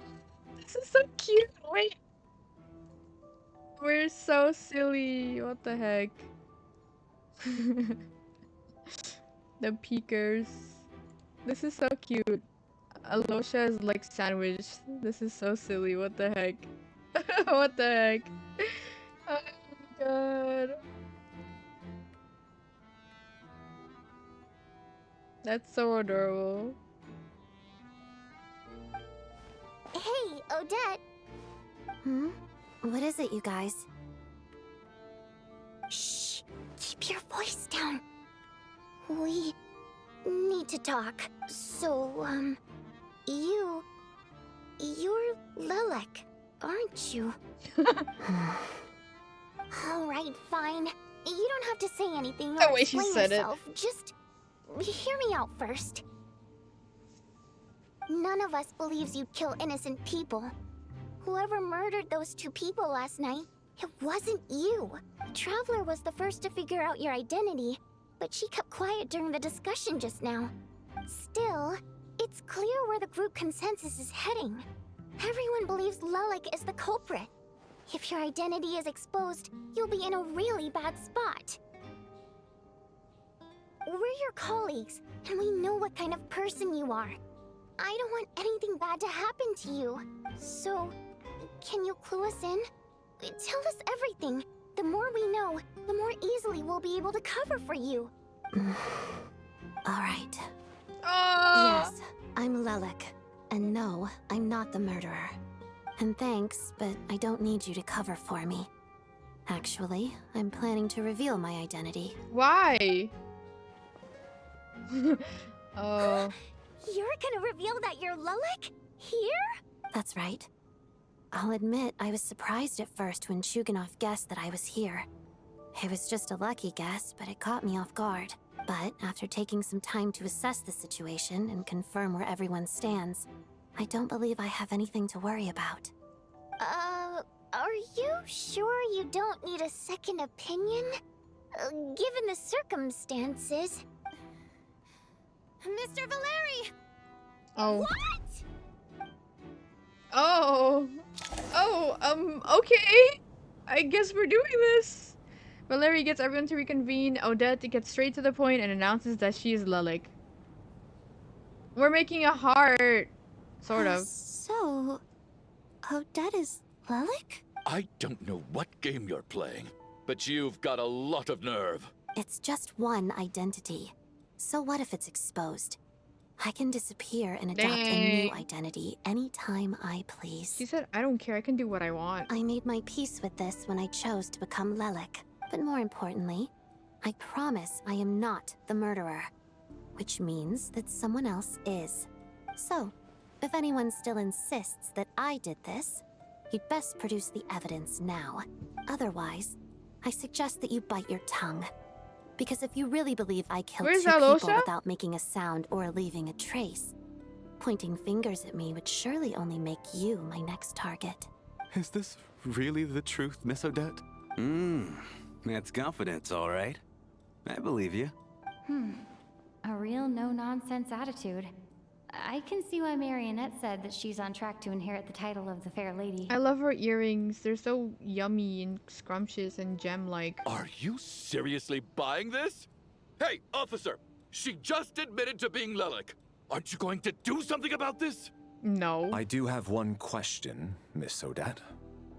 Why have you chosen this moment to come forward and reveal your identity? If I didn't say anything, everyone would be focusing all their efforts on finding Lilac. And that is exactly what the real culprit wants. I don't want to be the scapegoat who lets the murderer get away with this crime. Despite all the accusations, she made the smart choice. A remarkable display of rational thinking under pressure. Clearly, Odette's talent extends far beyond the art of dance. She thought so far ahead. Why do I always feel like I'm one step behind her in everything? You've convinced me. Dealing with the murder case remains the top priority right now. Let's put the name Lilac and all related incidents aside until further notice. Nevertheless, the group still considers you the prime suspect. I assume you have no quarrel with that, Miss Odette? I understand. You're welcome to keep an eye on me around the clock. I have no objections. Mr. Chuganov? Bro. For my wife and daughter's sake, I'll let you off the hook for now. But don't think you're forgiven for breaking into my house and threatening me. Just wait till we get out of here, Lelik. We'll settle the score then.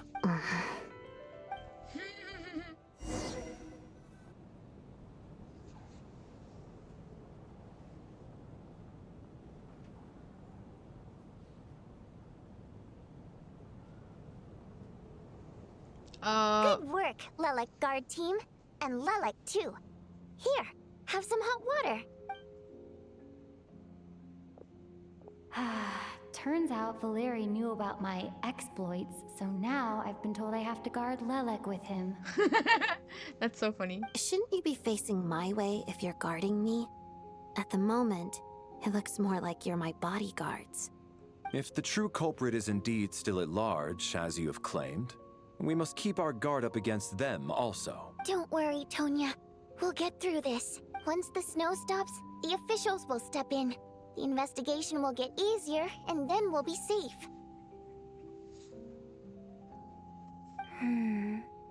But once the snow stops, won't everyone just leave? You're gonna miss us, huh? Well, some of us work at the theaters, so we'll still be here. I'll even give you a special backstage pass. No way. Really, Miss Vodyanitsa? That's awesome! You've made a fan for life. Aw, you're so cute, Tonya. All right, let's swear to it. I promise to give you the pass, and you... There he is. You promise to never change your mind about being my fan. Promise. Don't indulge her, Tonya. You don't have to swear an He oath over is things taller like that. than him. My mind can rest easy now that I have a full reference now. I was like thinking, and now he is actually taller than the male model, the medium male model. You really do get carried away sometimes, don't you, Miss Vodyanitsa? Hey, mind your own business.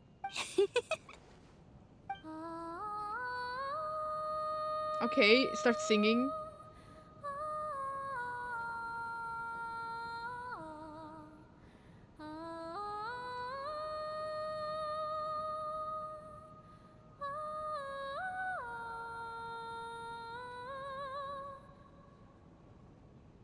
Don't be nervous, Miss Wateramp.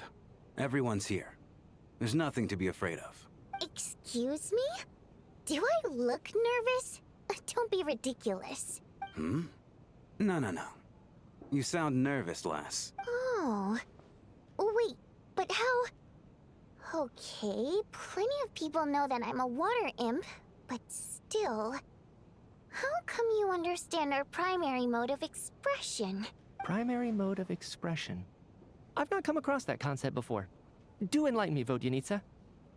He's such a nerd. Well, it's just... We water imps tend to communicate our emotions to each other by singing, rather than facial expressions. The emotions we convey through song take precedence over our facial expressions. So, we think of it as our primary mode of expression. I'm impressed, Shram. I didn't take you for a man of culture, but you're clearly rather learned. It's not about being cultured or not. The thing is, this mode of expression can usually only be understood by other water imps. It's not a simple case of a song sounding happy or sad. And yet, you're clearly human, Mr. Shram. Looks around. It's really not the big deal you're making it out to be. I think I just have a knack for it. Plus, I have a... very close friend who's a water imp. A delightful lady. But keep that a secret. Anyway, we spent so much time together that before I knew it, I noticed I could understand her expressions. Oh, I guess that makes sense. Still, the fact that you have a water imp friend is even more surprising. I'd better watch what I'm singing when I'm around you from now on.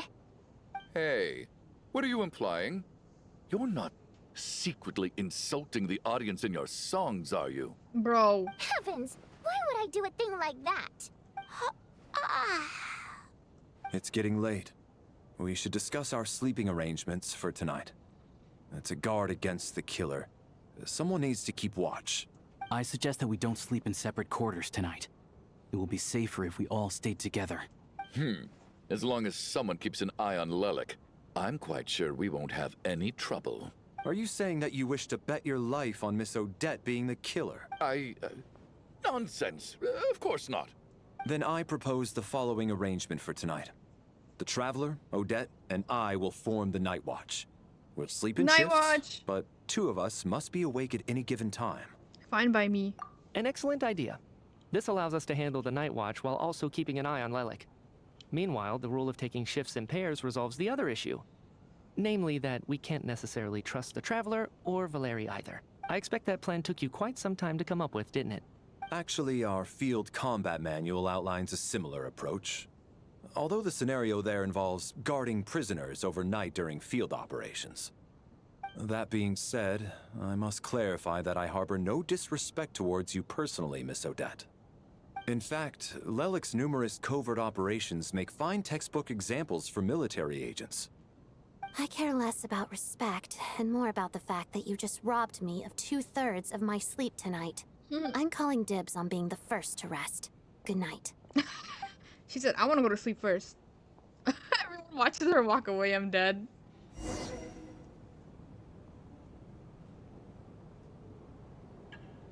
As night falls, you and Valeri take the first watch together.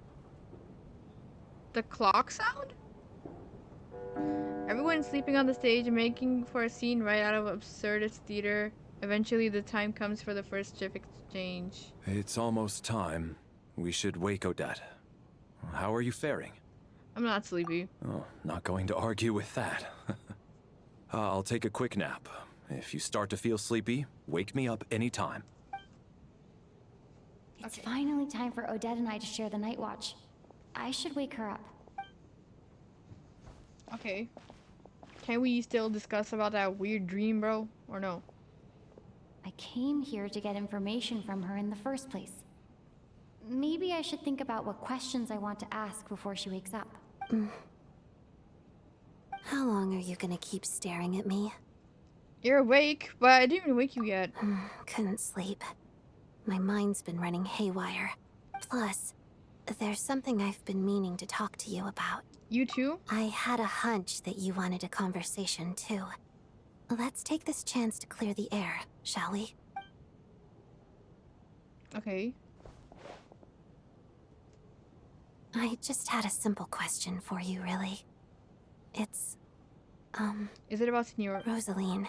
Yeah. In her final moments, did she have any last words or anything? Not that I remember. I see. Well, that was all. I have no other questions. Do you miss her? No. Oh. She was utterly ruthless in pursuing her goals. That kind of person should be hard to miss. And yet, even though I never approved of her methods, and she was an abrasive person, the fact remains that I am indebted to her. I heard a little about that from Snezhnaya. Oh, she told you. I guess that makes sense. I think she and Rosaline were on pretty good terms.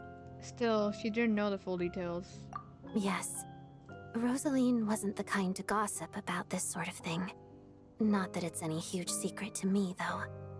When I was a child, I had to join the Fatui for the sake of my mother and me. I trained under Rosaline. It was extremely grueling, and it didn't exactly come naturally to me. All I could do was try to ignore the biting cold and practice. I was a newcomer who'd managed to make a good first impression on a harbinger. There was pressure to live up to her expectations, to be worthy of the fair lady's reputation. Every day was a struggle against the cold, pain, and fatigue. And most nights, I struggled to fall asleep. After enduring all that, I've become almost immune to the sensation of pain. Oh. I suppose that was the cost of survival. Surely, any child who had to experience that would grow to hate her lot in life. Don't you think? You really paid an enormous price. So, I put an equal amount of effort into my ballet. Because in my young mind, that was the only way to defy my fate. It was my way of telling her, the Fatui's demands and your expectations of me are not what I wish for. One day, I will leave. I think she probably blamed my poor performance in training on my passion for ballet. She knew my heart wasn't in it. One time, when I was secretly practicing a dance at night, she suddenly showed up. I knew she was there to catch me red-handed. I told her, "You don't deserve to watch the dance I learned from my mother." She looked stunned. I guess she was surprised that I lashed out first, before she had the chance. But strangely enough, on that occasion, she wasn't fierce with me like she was during training. Instead, she fell silent for a moment, and then left. After that, she never interfered with my dancing or asked me how it was going. She never came to watch me dance again either. Not even once. She was a very proud person. She was. But even now, whenever I take out this core Ignis, I can't help but think of that night. Of the look on her face. So this was a gift from her. Sort of. Although gift might be too kind a term. This is her flame sealed within ice. A symbol of her favor, yes. But also our way of keeping an eye on people. She knew the location of every piece of core Ignis. If any recipient started acting suspiciously, she'd be on to them immediately. Trust her to make even a mark of approval feel suffocating. So, when news of Rosaline's death reached Snezhnaya, many people immediately crushed their core Ignis. It gave them a profound sense of relief, like they'd broken free from her shackles. But I kept mine. With my sensitivity to pain being as dull as it is, the warmth from this core Ignis is one of the few things I can still feel clearly. I still wonder, did she really come to stop me that night? I wasn't sure, but I was scared, so I said some really awful things. I guess she didn't leave anything behind. Not that I expected her to. It's fine. It's just a bit of a shame that we couldn't settle our differences before the end. Wait, but Sandrone told me you two had settled things. She did. Are you sure she was talking about this event? She said that Arlecchino gave Rosaline some advice, and that Rosaline went to see you. No, she didn't. I didn't even find out that she'd gone to Mondstadt until a while after she'd left. Wait, in that case... I think you should go and see the Knave. Okay, I will. Thanks for letting me know. There's something I'm trying to figure out. I'm beginning to suspect that Paimon's mystery illness is being caused by the energy research behind Project Stuja. Paimon's very important to me, so I have to get to the bottom of this. I figured that since you're Lelek, you might know something about all this. The ultimate goal of this energy experiment is to create a weapon for the final battle. The weapon's construction was completed in Nodcry. Now, all that remains is to arm it with a sufficiently powerful energy. So, that's what they were doing at the Experimental Design Bureau. This is the purpose of the energy experiments. Yes. The weapon's development and all the related experiments are overseen by Lord Piero, the Jester. And the lab is located deep within the Armory Palace. I'm not sure why this experiment would be making Paimon feel unwell, though. The best way to get to the bottom of it would be to go there in person. Once we get out of here, I'll help you apply for an entry permit. Are you sure? Let's not forget that you're also a Fatus. And I'm hardly the organization's proudest member, as you know. You answered my question about Rosaline. I want to do you a favor in return. It's that simple.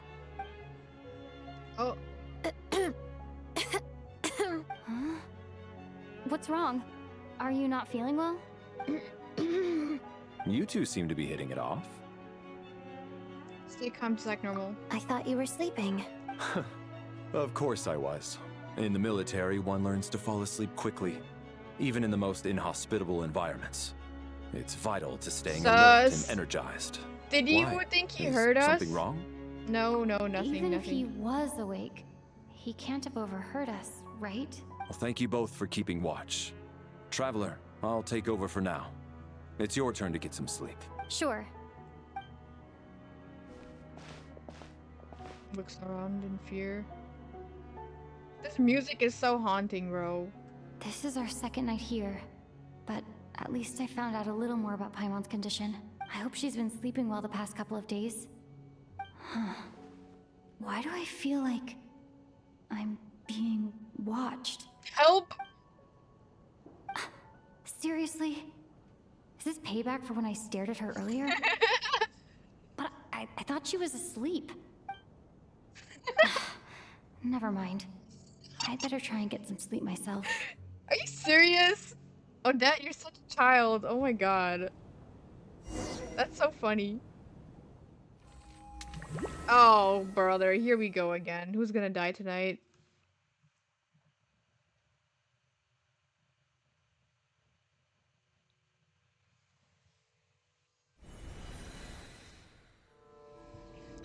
Brother. Hey, what are you spacing out for? Are you reaching your limit too? I don't know what this is yet. I feel strangely familiar. How long have we been walking for? Do you remember? Time's lost all meaning. Ever since we noticed that thing above our heads. What was it called again? A star key? Or key star? Anyway, the person who named it was swallowed by the black mist.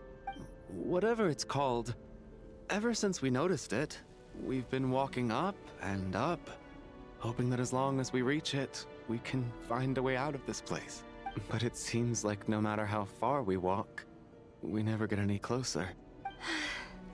Well, we've come this far. You never know. Maybe we're almost there? Come on, enough moping. Let's go. The black mist is catching up. Oh my god, imagine he's the one to die. Hello? Why does she have a weapon too? That's so funny. So what if I get swallowed by the black mist? What happens? I just wanted to know. Oh. Well. Nothing happens. It's not even black, bro. It's like teal. Fine. Yo, there's enemies? Monsters! Watch out! Not again! I've lost count of how many times we run into them. Be careful. What is this?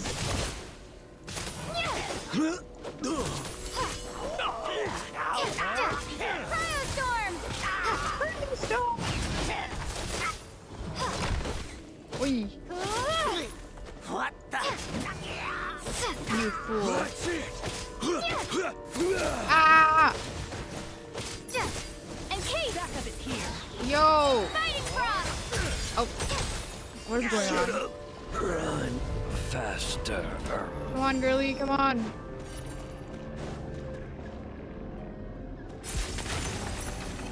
Oh.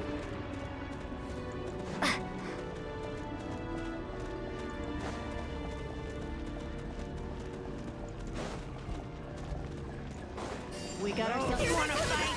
Let's go. We got ourselves a straggler. Leave ya. Ow. We're getting beat up. Backup is here. And case. Yo, I'm so cooked.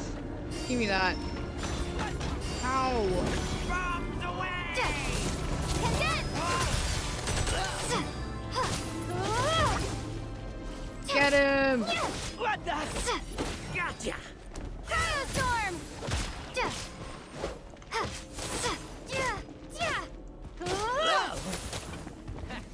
Having second thoughts?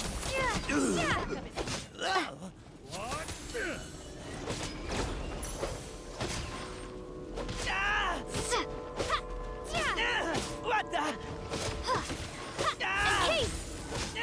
Do I feel bad? Yes. But can I do anything about it? No. I gotta kill them.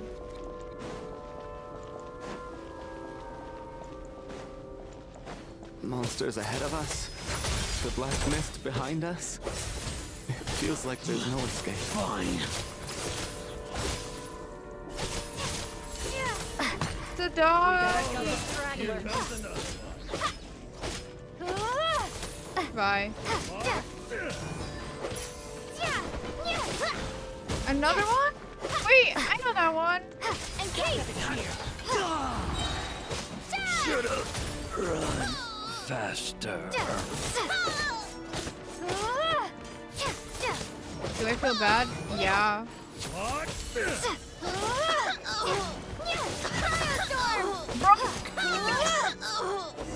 Okay, rip. I'm so sorry. Are you hurt, Coolish? No, I'm fine. It's just... No! Suddenly I don't want to walk any further. I get you. No! In fact, I reached my limit a long time ago. Sometimes it feels like there's hope where there shouldn't be. Yeah. The hope that the star gives us is the only thing keeping us going. But I'm not sure it's real at all. It may just be a collective illusion. Otherwise, why would it always be out of reach? I actually feel like we're getting slowly closer to it. We know you mean well, but you're only saying that to try and encourage us to keep going, aren't you? Thank you, friend. But enough is enough. Please don't give me any more false hope. Hope is poison in this place. No! You're going to continue, aren't you? I admire that. I've given up, but I wish you the best. May there come a day that you catch up to the star and leave this godforsaken place.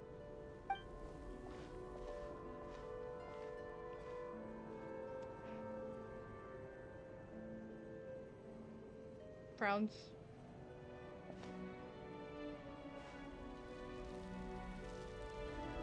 Well, It's he died. not an illusion.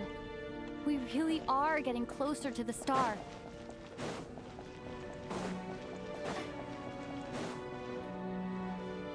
Congratulations. You're the first person to make it here. I actually made it. But how did she get here? The closer I get to the star, the more familiar it looks. I'm the star's envoy. The black mist has stopped rising. Its hunger is satisfied for now, having devoured your two companions. This is a good opportunity. I'll let you get some rest before we continue. Are we gonna leave? What do you mean, leave? The star represents the starting point. It's the waypoint for the beginning. Congratulations on reaching the starting point. Once you are ready, we will head out and walk upwards. I will be right by your side the whole way. After everything I went through to get here, this is just a start. Huh? What's wrong? Hey, don't give up before the journey's even begun.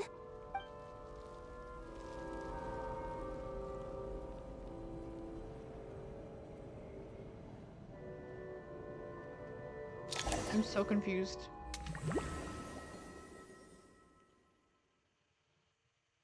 Guys, check up on the staff, please. I think the staff is in trouble. Someone's gonna wake us up and be like, they died in their sleep. I don't know. Rampana! Rampana! Yep. Is that Vodyanitsa's voice? What happened? Coolish, wake up! Please wake up!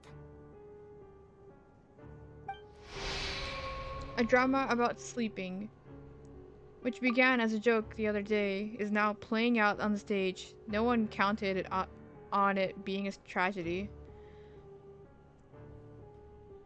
Everyone is gathered around the two sleepers in the center of the stage. Without even expecting the scene, you already know what has happened, as if someone had told you in advance.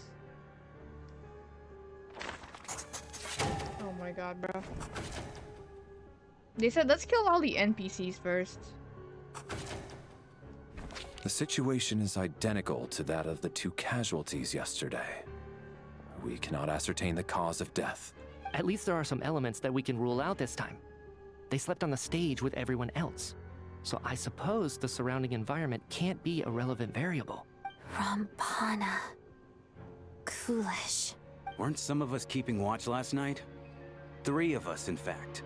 How could you not notice something was wrong? I'm as confused as you are. Certainly nothing unusual happened on my watch.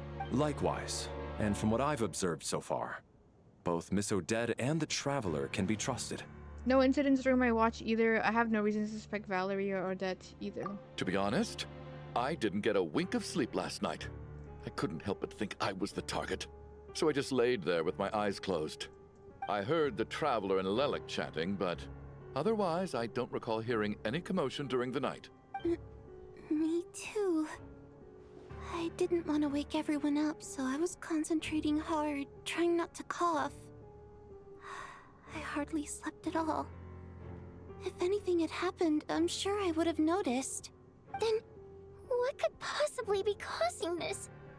Once was bad enough. I can't believe it happened again. I worked closely with Rampana and Coolish for so long. I never imagined that one day they'd... And on the stage of all places... No! Hold yourself together, Vodyanitsa. Vodyanitsa. 4 victims in just 2 days, and we still don't have a single lead. I need to get to the bottom of this as soon as possible. And above all, keep Tonya safe. I'd never be able to look Child in the eye again otherwise. Bro. Still snowing? Yes, I just checked. Still no sign of anyone outside either.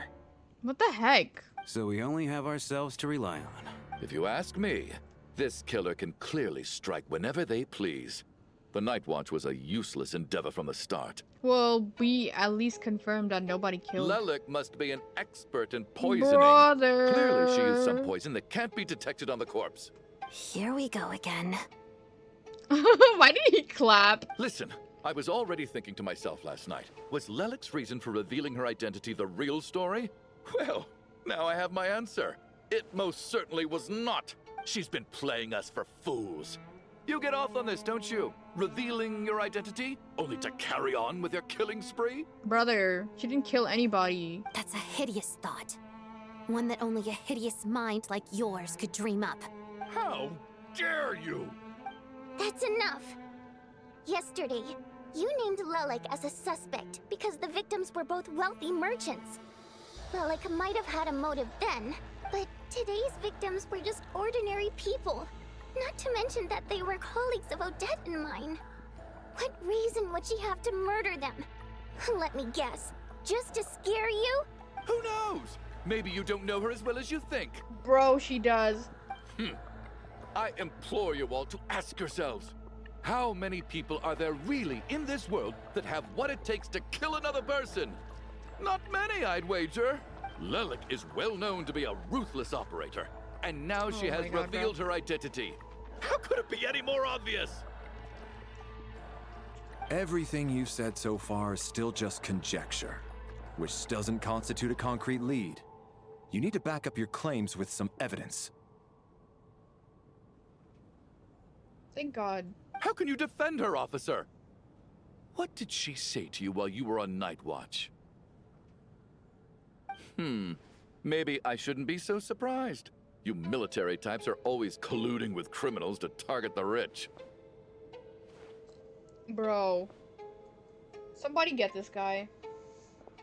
All so you can get your grubby paws on our hard-earned fortunes. Then tell us to fall in line.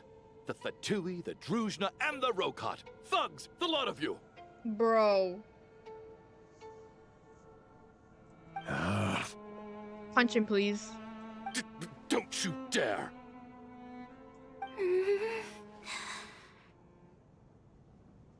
Sir, but you were the one who told us not to stop other people from expressing their opinions yesterday. 4 people have already died. Only yesterday I was chatting with Mr. Coolish. Then we woke up in the morning and he's... Turning against one another is the last thing we should be doing right now. Yeah, well, he's the one who's starting it. Little girl. Even if Mr. Chuganov is a puffed-up, pig-headed windbag who doesn't have a clue what he's talking about, he's still one of the victims here, isn't he? Puffed up, pig-headed. Quite. I had no intention of resorting to violence. But you're right, Miss Tonya. I ought not prevent him from speaking his mind. In any case, I believe Mr. Chuganov has calmed down a little now. We may resume our discussion. I don't think there's any need for that. What is there to discuss? Nothing about this situation is normal. Did you have an idea, Mitya? You're the brainiac here, right? Come on, clue us in. I've been mulling something over. All the leads we have so far concern things from outside the theater. Miss Odette's alter ego, the threats Mr. Chuganov received. But then there's the 2 double murder crime scenes themselves, which have given us absolutely nothing to go on whatsoever. That's highly unusual. Even with the most careful killers, there's always some evidence left behind. So what are you suggesting? I think this could be a supernatural event. It isn't characteristic of human-on-human homicide at all. Correct me if I'm wrong, but aren't you supposed to be a scientist? That doesn't sound like a conclusion someone like you is supposed to make. I got into scientific research because of my insatiable curiosity. But if the present situation defies all known scientific explanations, I don't mind shifting my curiosity toward the paranormal instead. Now that you mention it, I remember when I first came to the theater. I heard rumors about this place being haunted. Haunted? Yeah, I think I heard the same thing. But I mean, they're only rumors, right? We've worked here for years. Surely we would have noticed any spooky goings-on by now. Well, this has taken an unexpected turn. A haunted theater? Bro. If Paimon were here, she'd probably be hiding behind me in fear right now. Why don't we take this opportunity to look for clues again with a more open mind? Maybe a different perspective will help us see something different. Very well. Whether it's criminals or ghosts we're looking for, the same rules apply. Everyone needs to tread carefully. There's like I'll move the 3 bodies into the NPCs same left, room for bro. now.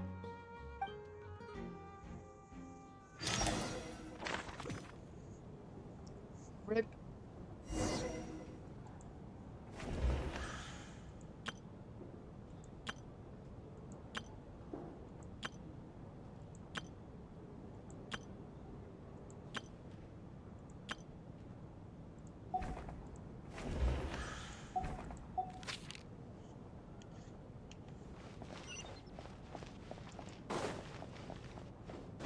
Are you good? I need to think very hard about whether there's anything that ever needed hiding. After all these years, there must be some things even I've forgotten about.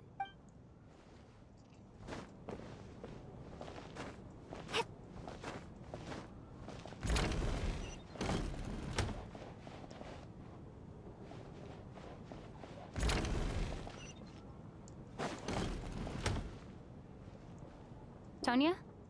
Did you find anything? Not yet. Still looking. So... Are we supposed to be looking for something paranormal? I think I'd prefer teaming up with you than looking around on my own. Oh. This looks like somebody's notebook. Shall we read it together?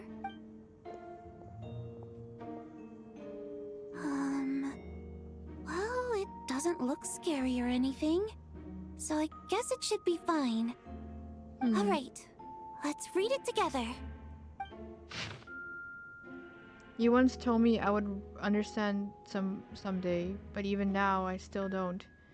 I don't believe anyone should be forced to abandon their homeland because of a change in power. She never considered the feelings of us water imp nobles. Every inch of this land reflects memories of my childhood. If I close my eyes, I can still hear everyone's songs echoing everywhere. I will not forgive those who drove us away. And I miss you very much, Mother. I often find myself missing that dress with the tassels, the heavy bed curtains, and the first rays of sunlight that would stream into the manor each morning. But it's all right now. If I narrow my eyes just a little, the light seeping through a crack backstage feels just like the one on our manor. I know that life is gone forever, and I can miss it all I want. But I also feel that what I have here now is no less than what I had lost. The fantastical sets designed by the prop master, the many fans who come this way just to see me, the quiet dancing girl who doesn't talk much. All these are mine. I won't lose any of it again. Never. Absolutely never. Is this Vodyanita's? I've joined a rather remarkable organization, though I can't tell you its name. Whatever that great figure intends to do this time, there should always be someone looking out for the misfortunes of ordinary people. That's what our organization exists for. Even now, I still don't understand her. Why is it that those in power always seem this way? They clearly have the ability to bring greater happiness. Some say she has her own difficulties, but what could possibly trouble someone so seemingly omnipotent? Never mind. I should just focus on what I can do. I suppose you'll all hear about our organization sooner or later. Its name is... never mind. I'll leave it a mystery for now. Huh. This has to be Vodyanitsa's writing, surely. Maybe it's a little rude for us to peek at this. I feel like I just read someone's secret diary by accident. Since it was an accident, it should be fine. I feel a little guilty too. It sounds like she's writing this for her parents, right? I don't understand. Why put this stuff in a notebook instead of mailing it in a letter? Because her water imp parents belong to the aristocracy, who were driven out of Snezhnaya by the Tsaritsa long ago. And now they live somewhere new, where the postman can't get to. Oh, hey, Vodyanitsa, I can explain. We're sorry. It's fine. My fault for not storing it properly. I can't leave things lying around and expect them to get ignored when everyone's scouring the place for clues. All right, give me my notebook back. I'll take over the investigation in this room.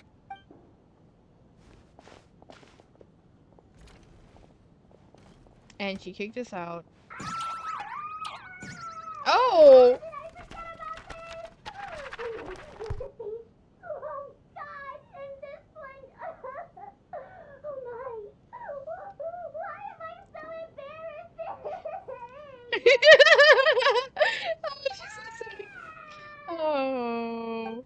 Oh, looks around. Well, that happened anyway. Who's in here? Odette and Valerie. Valerie, come take a look at this. You too, traveler. Okay. Some sort of notebook. What is it for? Is this like someone else's diary? It's the on-duty logbook for the theater.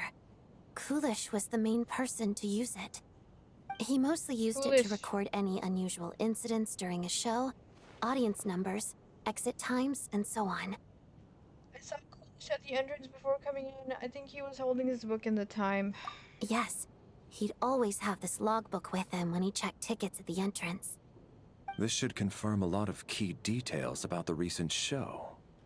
So, you find anything unusual? Yes. The number of people.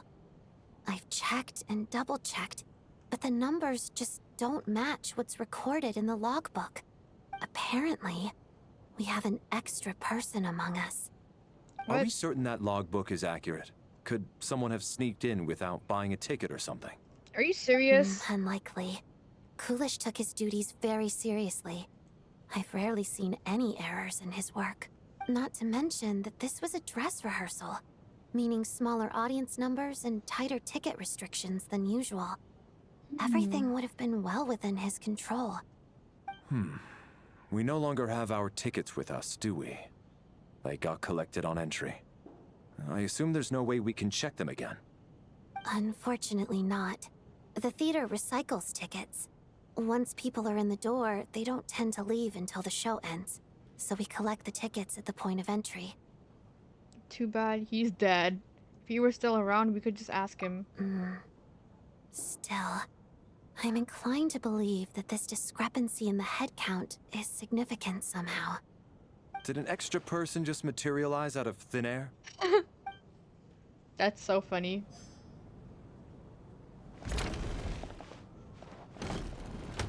Oh. I don't remember there being a downstairs. Hello? Who's in here? Oh. Oh my god, it's Alosha. Ah, Traveler. Since you're here, come take a look at this. Alosha found it. We're both curious to hear your perspective. It appears to be an investigation report. And the focus of the investigation was the rumors of haunting we heard about earlier. This commission is clearly not as simple as previous cases involving only folklore studies. It appears to be connected to something far more mysterious. An extinct civilization, the creatures of an ancient gods, or powers from beyond this world. The possibilities leave ample room for speculation. From now on, we shall take this as a lesson. A simple surface does not imply that what lies beneath shares the same level of existence or nature.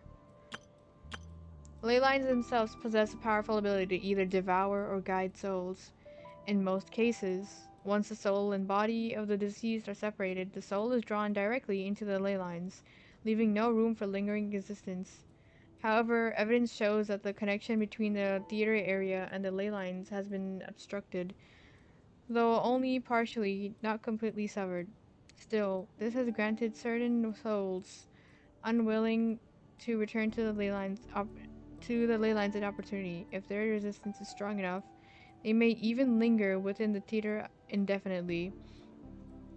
In theory, however, these souls within the theater are incapable of influencing the physical world. Only under extremely rare circumstances can they produce phenomena observable to the human eye. Overall, they can be considered harmless. This assessment may be conveyed in advance to the theater's management to reassure them. I'm pretty sure this has something to do with whatever is happening outside, low-key. But for me, the investigation does not end here. Uncovering the reason why the ley lines have been obstructed is the true focus of this inquiry. After consulting multiple sources, the most reliable hypothesis at present appears to be the existence of an angel civilization and its preliminary attempts at ley line renovation. There is too little information available here. I must return home as soon as possible. An investigation report, huh? Looks quite old. Huh. This person's name looks to be of Sumeru origin to me. Was the investigator from Sumeru? The theater manager must have hired an investigator once specifically to look into this issue. But it doesn't look like anyone ever looked at the report. Presumably, the manager wanted to know if the supposed haunting was dangerous, while also being fearful of word getting out in case it affected the theater's business. Anyway, the bottom line is, the haunting is actually real after all. It's caused by an obstruction in the ley lines. Is there any chance this is the key to finally making some progress with the murder cases?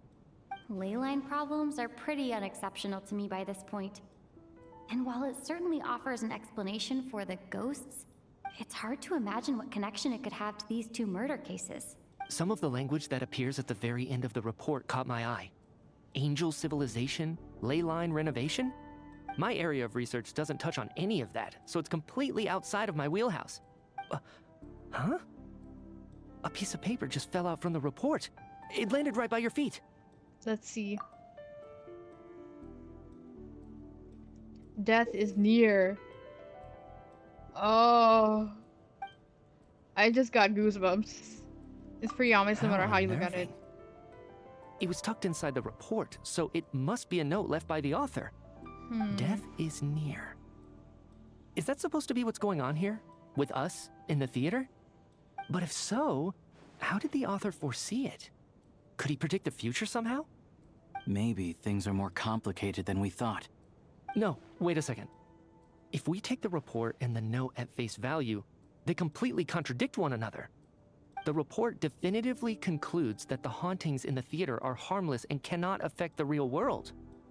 But the note seems to be warning of potential danger. The question is, what exactly does the note mean by death? Is it simply describing our situation? Is it referring to the victims, or could it refer to the perpetrator?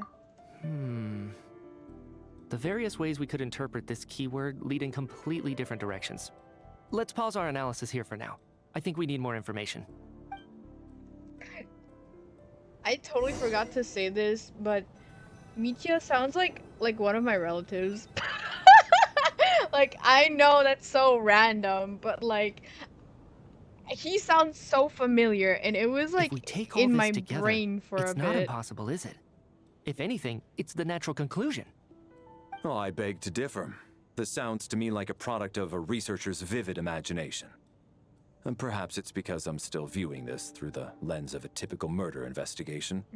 But still, I'm struggling to be persuaded by your theory. Does it really sound that far-fetched? Alright, well, let's treat that as speculation for now. I do agree with what you've said, so let's go with your idea for now. Good. Okay, now that we finally have some meaningful leads, I think it's time to reconvene. Let's get the others.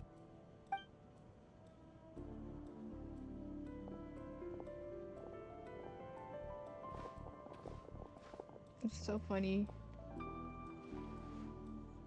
So, that's about everything we've discovered so far. I'll share my theory first. Based on what we've learned from the logbook, I believe the extra person among us is most likely the killer. If the killer had simply bought a ticket, it would have greatly increased the risk of their identity being exposed. I expect he or she either hid in the theater ahead of time, or found a way to slip past the ticket inspection. This is literally just like Then Fontaine, blended bro. in with the group and waited for an opportunity Why to did strike. they just remake the What about the Fontaine note incident? found in the investigation report? Any thoughts on how that fits in? The killer may have simply planted it there as some sort of sick joke. I've seen my fair share of psychopathic killers. They love playing cryptic mind games. So, it has nothing to do with the haunting of the theater after all. This theory makes sense to me. If we have an audience member unaccounted for, chances are they didn't come here to watch the show. Could it really be that simple? So, in other words, all we have to do is find out who got in here without a ticket. So is it and all our problems will be solved? Renova? I'm just saying Then stuff. let me make one thing clear. Oh my all god, the bro. theater staff should be well aware that I came here for the rehearsal legitimately. Yes? There's no way I'm the one who didn't have a ticket. Okay, but what if it's Renova? Because they said death is near, and I remember that she was in the live stream. She was there, so it could be her. But that doesn't make any sense. Why would she be here? It's true. I hear you used every trick in the book to get a hold of that ticket, too. Everything short of throwing a temper tantrum and rolling around on the floor at the entrance. Help! I most certainly did not degrade myself in such a way. Why do you say it like that? He said, probably a stupid question, but I might as well ask. Did anyone here get in without having their ticket checked? Guess it was naive of me to expect them to just admit to it. Especially after the unprompted Lelic reveal. Once was already a miracle. Twice would be unfathomable.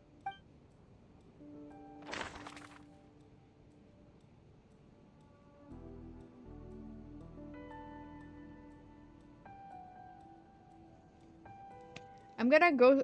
I don't want to say it, but I feel like it would be Alosha. Because, like, I'm not trying to suspect him or anything, and I love him to bits and pieces, but he's like a staff, so he don't really need a ticket, right? Like, all these people paid for the ticket and got in.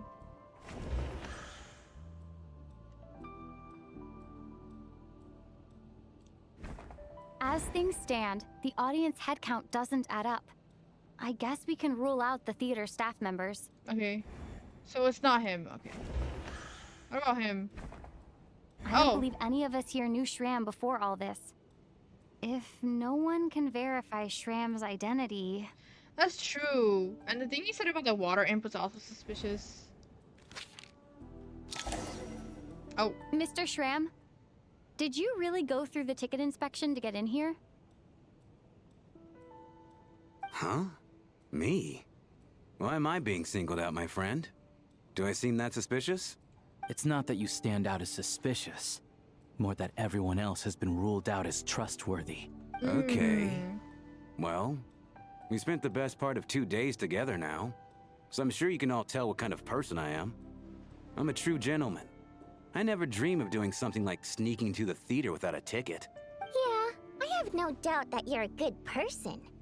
But the problem is, none of us here actually know you, so no one can say for sure that you are who you claim to be. Although, actually, what was it you said last night? Yeah, you're friends with that water imp, which is why you understand our primary mode of expression.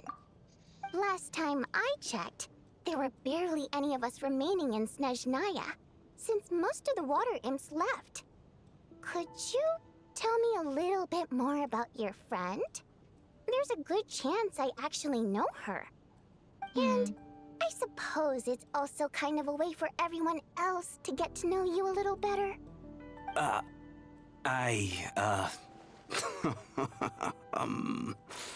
Oh. Good grief. Are you blushing? Pull yourself together, man. Stop giggling like a teenage boy. It's revolting. Bruh. Hey, revolting is a little strong. All right, fine. I'll admit it. That water imp friend of mine, the truth is, we're dating. I was just the bodyguard hired by our family. But the stars must have aligned, because sparks began to fly between me and their daughter. Never in my wildest dreams did I think I'd get so lucky. Suspicious. We don't need details. Just get to the point. That's so funny. Okay. I'm just a little hesitant to reveal her name, that's all. You know how it is. These are delicate times. Even with me to protect her. If word gets out that she's dating a human, both the Fae and human factions will give her a hard time. Okay. Really? Wait, no. That can't be. Huh? Shram, what the devil are you talking about? Why is everyone looking at me like that? Surely you can understand where I'm coming from. Bro. Delicate times? Factions? Bro, you're cooked. Yes. You know, the Civil War. Last time I checked, the Fae and the humans were still at each other's throats. Bro. If I'm not mistaken, the last significant civil war in Snezhnayan history was over 400 years ago, when Her Majesty the Tsaritsa had just taken the throne and was consolidating her reign. What do you mean, 400 years ago? What's going on here? Is Shram from the past? All right, Mr. Mitya, you win this round. As far-fetched as it is, it appears that your theory may be correct. I'm just as amazed as you are. I didn't even believe it myself, to be honest. Is someone going to explain what's going on here? He's like, I'm stupid, please help. From the look on your face, you figured it out too, haven't you, Traveler? Yep.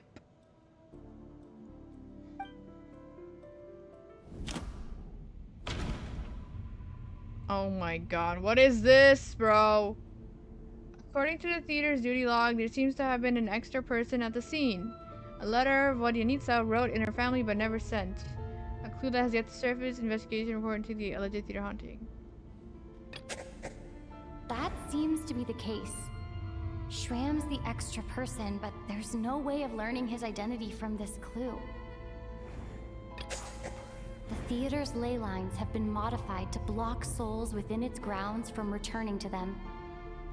Some souls can even wander this place forever. Mr. Shram's statement proves he's from hundreds of years ago, and according to the investigation report on the theater hauntings, Mr. Shram is very likely a lost soul wandering the theater. Ooh. A soul wandering the theater, the killer who hid in the theater ahead of time, summary ticket dodger. I personally...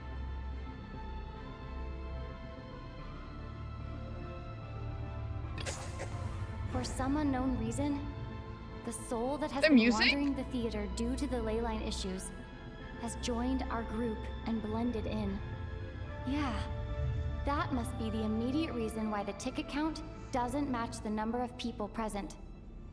Okay, is that it? Is there more? Okay. Death is near. In this case, death is most likely refers to someone who died a long ago. One of the recent victims, murder. Lelik. No. The death of those victims is an irrefutable fact. It is the outcome of whatever's going on here. What we need to do now is find the truth I guess within someone this who was information. dying long ago then? Yeah. The contents of the investigation report have been verified. There are indeed ley line issues and wandering souls in the theater. Death likely symbolizes the deceased. Mr. Schramm, for instance. Death is near. Huh. That must mean that there's a dead person in our midst. That's the truth, isn't it? Yeah, the logic is clear now. The investigation report said that there would be souls stuck wandering around the theater because the ley lines were cut off. Mr. Schramm must be one such soul who died in the theater a long time ago. In which case, that also makes him our extra person. Yeah, so when the note he did said look death is strange when near, we did see him. it must have the been first referring time. to death as in the deceased. People who died a long time ago. Someone who died a long time ago. In short, there's a dead person among us. The extra person we've been searching for is a ghost from the past. You mean I'm a ghost? No. Don't make jokes like that, my man. There must be some mistake. But even if I was dead, I know for a fact I didn't kill anyone these past 2 nights. Yeah, even if all that's true, the report also said the souls inside the theater can't affect reality, right? They're harmless. Then what if the problem isn't the souls at all, but the ley lines themselves? The ley lines have a powerful ability to attract and devour souls. Let's say that the ley lines are like a black hole, constantly seeking to engulf souls. But the souls that don't want to return are trying to avoid being sucked in. Huh. Why does this analogy sound so familiar? The black hole that we What literally happens saw. when the black hole can't achieve its goal? I'm only speculating here, but what if it ended up swallowing innocent souls by mistake? Or intentionally taking other souls to compensate? That could explain why we weren't able to determine a cause of death. If you're right, and their souls were devoured by the ley lines, it does make some sense. It does seem to explain a lot of the things we couldn't make sense of. Does that mean it's true? Except there's no concrete evidence. Mitya is relying on a lot of logical leaps. Still, it seems like the best explanation we have under the circumstances. All right, so how could Schramm not know that he's dead? Seems a little unlikely that he hasn't noticed anything unusual even after several days interacting with us. On the contrary, it's perfectly normal for a soul to wander the theater for centuries without questioning their existence or reason for being there. It's simply what's natural for them.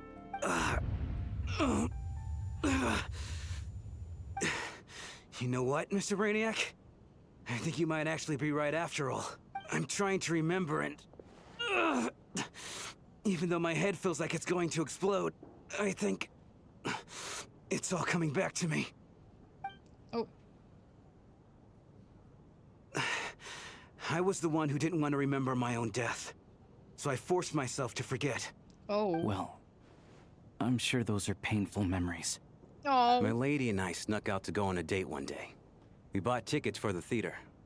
It wasn't really my thing, but I was just happy to be together. Frowns. All of a sudden, a group of people burst into the theater, shouting for all the water imps to get out. Performers and audience members included. It was clear the conflict between humans and Fae had reached a boiling point. This time, the extremists were even coming after the water imps who had nothing to do with the war. Hmm. I thought I could pull one over on them. So I took off my jacket, draped it over my lady, and tried to sneak out amid the chaos. But I got caught. They started shouting, calling me a traitor to humanity. But I was going to do whatever it took to buy her a chance to escape, no matter how many people stood in my way. I had to, both as her bodyguard and out of love. It's all right, friend. You can stop there if you want. You don't need to dig all that up again. It's just... Even now, I'm still struggling to accept the truth. How could I be dead? I'm sorry, everyone. If I'd known I was a dead man walking, I wouldn't have dragged you down with me. If I'm the cause of all this death, then punish me however you see fit. But, Mr. Shroom... No. I refuse to be a burden. I know what I have to do. You said I've been wandering the theater for centuries, right? I guess it's high time I got a breath of fresh air. Out there, I mean. I'll leave this place and take all this death with me. Go out on my own terms. Mr. Shram, I'm sure we can figure out a different course of action. My good sir, we both know I'm not supposed to be here. I should have accepted my death long ago. One way or another, this has to end. Unless you're saying this goes against another one of your military principles somehow. No, I'm speaking on a personal level this time. Let it go, man. Oh, wait. One last thing. Miss Wateramp. My lover. Her name was Litia. Litia Ozarova. Do you know what happened to her? Sorry, the name sounds like a Honkai Impact 3rd character, but I don't think that's intentional. It reminds me of, was it Lilia Alenyeva? I don't know. Blue-haired character. I think she has a sister. I don't remember. Ozarova. Oh, Auntie Ozarova. That's what we all called her. I remember her as a very kind elder. She had a bunch of kids, too. Oh. I'm so glad she survived. And she had lots of kids? Good. That's... good. I could hardly expect her to stay single just because of what happened to me, right? As long as she went on to be happy. That's all that matters. Browns. Besides, I'm dead. My soul's been wandering around here for so long because I was worried about her. But now, I can go without regret. There's no need to see me off, my friends. I've enjoyed our time together over these past few days. Perhaps we'll meet again in the next life.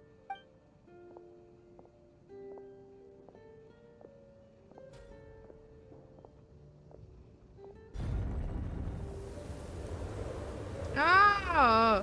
Take care, my man. My man. My man. Take care, my Mr. man. Shroom was already dead, but... I still feel so sad. Death is cruel, no matter how we might try to make sense of it. So, was the conflict between Fae and humans really that bad back then? I was only little, so I don't remember much. It's terrible to think that so many innocent people had their lives turned upside down. Even the historical records about that time period don't say much about it. All people know is that the Tsaritsa founded the Fatui, drove out most of the Fae aristocracy without explanation, then used her terrifying power to suppress the humans. It seems to me like the Tsaritsa chose to make herself the enemy. She downplayed the conflict, directing whatever animosity both sides had for each other at herself instead. That's also why, despite how brutal the conflict was at the time, there hasn't been much lingering tension between humans and Fae since. Things have been fairly harmonious for the past few centuries. So, the Tsaritsa banished the Fae to protect the Fae living in the city? offered herself up to be hated in exchange for peace. Maybe it's not quite as bad as it sounds. I don't think Her Majesty is too concerned if mortals hate her or not. And besides, there are very few who truly do.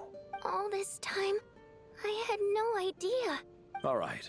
If Mitya's theory is correct, then I think we can consider this matter settled. Let's all take a break. Ugh, if only this blasted storm wasn't still raging on. Oh my god. Quest progress saved. Return to your room and rest for now.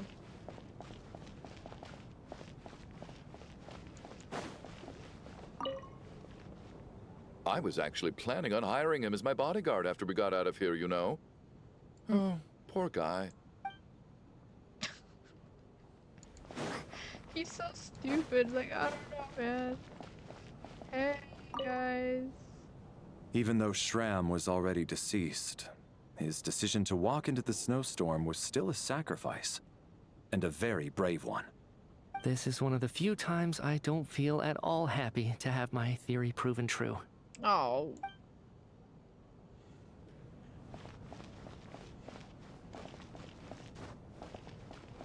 Are you good? Well, at least it seems like Mr. Shram stayed optimistic until the end. The information he revealed, it's given me a lot to think about. Browns.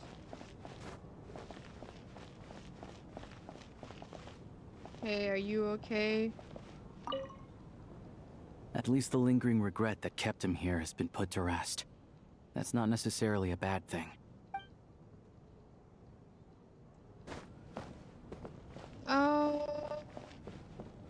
I'll look at the photo and I think I will call it here for now.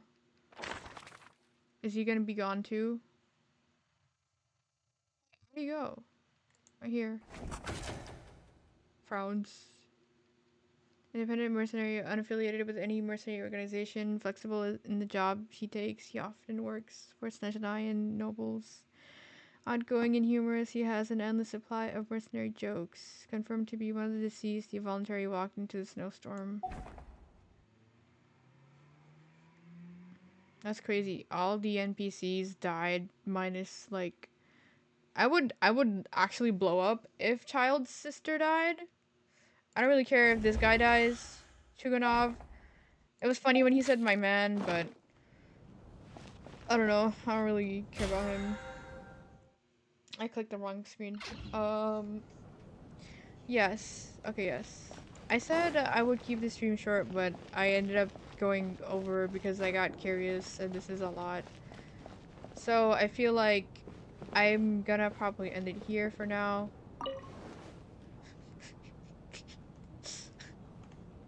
This is probably where I will end the stream. I'll see if I feel up to it to continue tomorrow. See it. You will see the stream notification for tomorrow. And yes, that is it for today. Thank you guys for dropping by.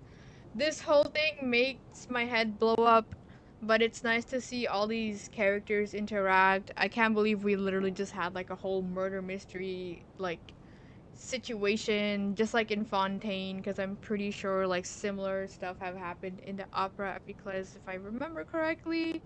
Everything is always happening in the theater for some reason. Anyway, my thoughts wrapping up. I really want the snowstorm to end. I miss Paimon. Like, I didn't mention it before, but it's kind of insane how we have explored and found out so much without her by our side. It kind of feels really, really weird. Like, I noticed the difference, like a few years ago, like the very first time we ever separated from Paimon, when I noticed it was during the lantern rite that Venti, Zhao, Hu Tao, Zhongli, Changyun, Xingqiu, Xiangling, etc., were all there. And the first time that we ever separated from Paimon was like when we went out of the restaurant to go talk with Zhao, and like when we came back in, Paimon was so angry. Like she's like, "Where did you go? Why did you leave?" And she was like so attached to us. Like I think that because it had such a strong impact on me, pun unintended. I'm like every time I see us like being separated or not together, I'm like, I wonder if that like is gonna play into something big, you know? Because like now she doesn't react like that, but it's still like crazy to think about that.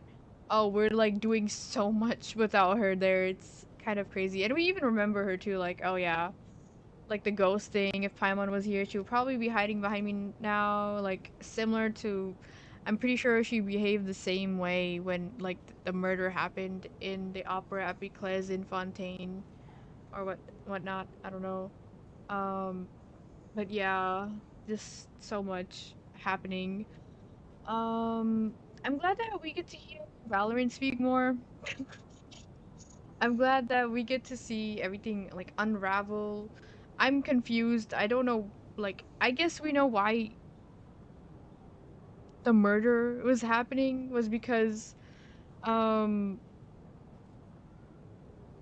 because Shram there was a soul because they decided to build the theater over ley lines and like the souls didn't get the souls that died in the theater didn't get properly taken into the ley lines, and because of that, to make up for it, the poor innocent people that happened to, I guess, like be there, their souls got taken instead to like quell that, um I guess like the hunger of like the black hole or whatever it was, the evil black hole, which I think is kind of insane, really. Like, bro, that black hole literally was eating everything. Like, uh, and the fact that like, interesting how Mika was like, oh, well, if the moment they already like doubted themselves is the moment they set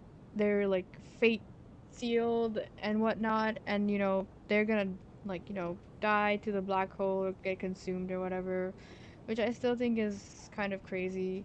Um, I do like that he did like, I guess, sort of figure that out. Not the media we saw in that place, in the dream place, but the media like this one right here who's standing at the very corner of my screen. Uh, I feel bad for Shram. Like Rip, like that was his girlfriend, and he was really like strong, to be able, like strong and respecting and like um protective, mostly protective of his girlfriend, and I'm glad that he did protect her in the end, and she did get to live like a happy life, but it's still so tragic because he died and his soul stayed in the theater for like 400 years, which is insane. It was a really hungry mist, yeah, the black mist or whatever they called it. That's kind of insane. What else? Um, I do hope we figure out more information tomorrow. Like, I would love to continue, but I am feeling like I did a good portion for today as well. Um, this is really insane. Like, I would not have expected to, like, get to know, like, these other characters better by being trapped in a theater with them and trying to resolve a murder mystery case, but go off, I guess. Hoyoverse, do what you want. Like, um, like for example, Vodyanitsa, we kind of read her diary by accident. Alosha, I feel like we were already like kind of close with because he's helped us a bunch. Um, who else? Odette, I feel like we weren't like that close. We just like fairly understood her. Like, same with Media. We didn't really get to meet him personally until like after like I guess like the theater stuff happened, and the same with Valorant, sorry. We didn't get to see him, meet him until actually being in here stuck with them. So like, yeah, it was a good chance to like get to like know them. And then I also feel bad for like Child's younger sister because she genuinely was like thinking of it like a fairy tale, like kind of like a magical thing. But it quickly turned out to be like the opposite because people died. And then I felt like I was like, when Unita made me so sad because she was like protecting her. She was like, oh, don't see, like don't look. Like she was trying to shield her eyes from seeing the dead bodies and whatnot. Like that was, oh, like they're so, you know. I don't know what else. I do hope like under less tense situations, like they will get to interact more normally-ish, because this was tense. It's still tense because we still haven't gotten out of this place yet. We've been trapped here for like 2 to 3 days. I think this is the 3rd day? I don't know. I think that is, yeah, that is it. We'll find out more tomorrow. If not tomorrow, then what's tomorrow? Tuesday? We'll find out on, yeah. We'll find out on Wednesday. If not tomorrow. Okay, so thank you guys for dropping by. I will be ending now. Make sure you eat something, and drink something, and hopefully if you're in a bad mood like I was, I still feel kind of but like this Archon quest section was so good that like I was at the edge of my seat, so I have a lot to think about in terms of this stuff. That is all I want to say. I'll see you guys later then. Take care. Bye.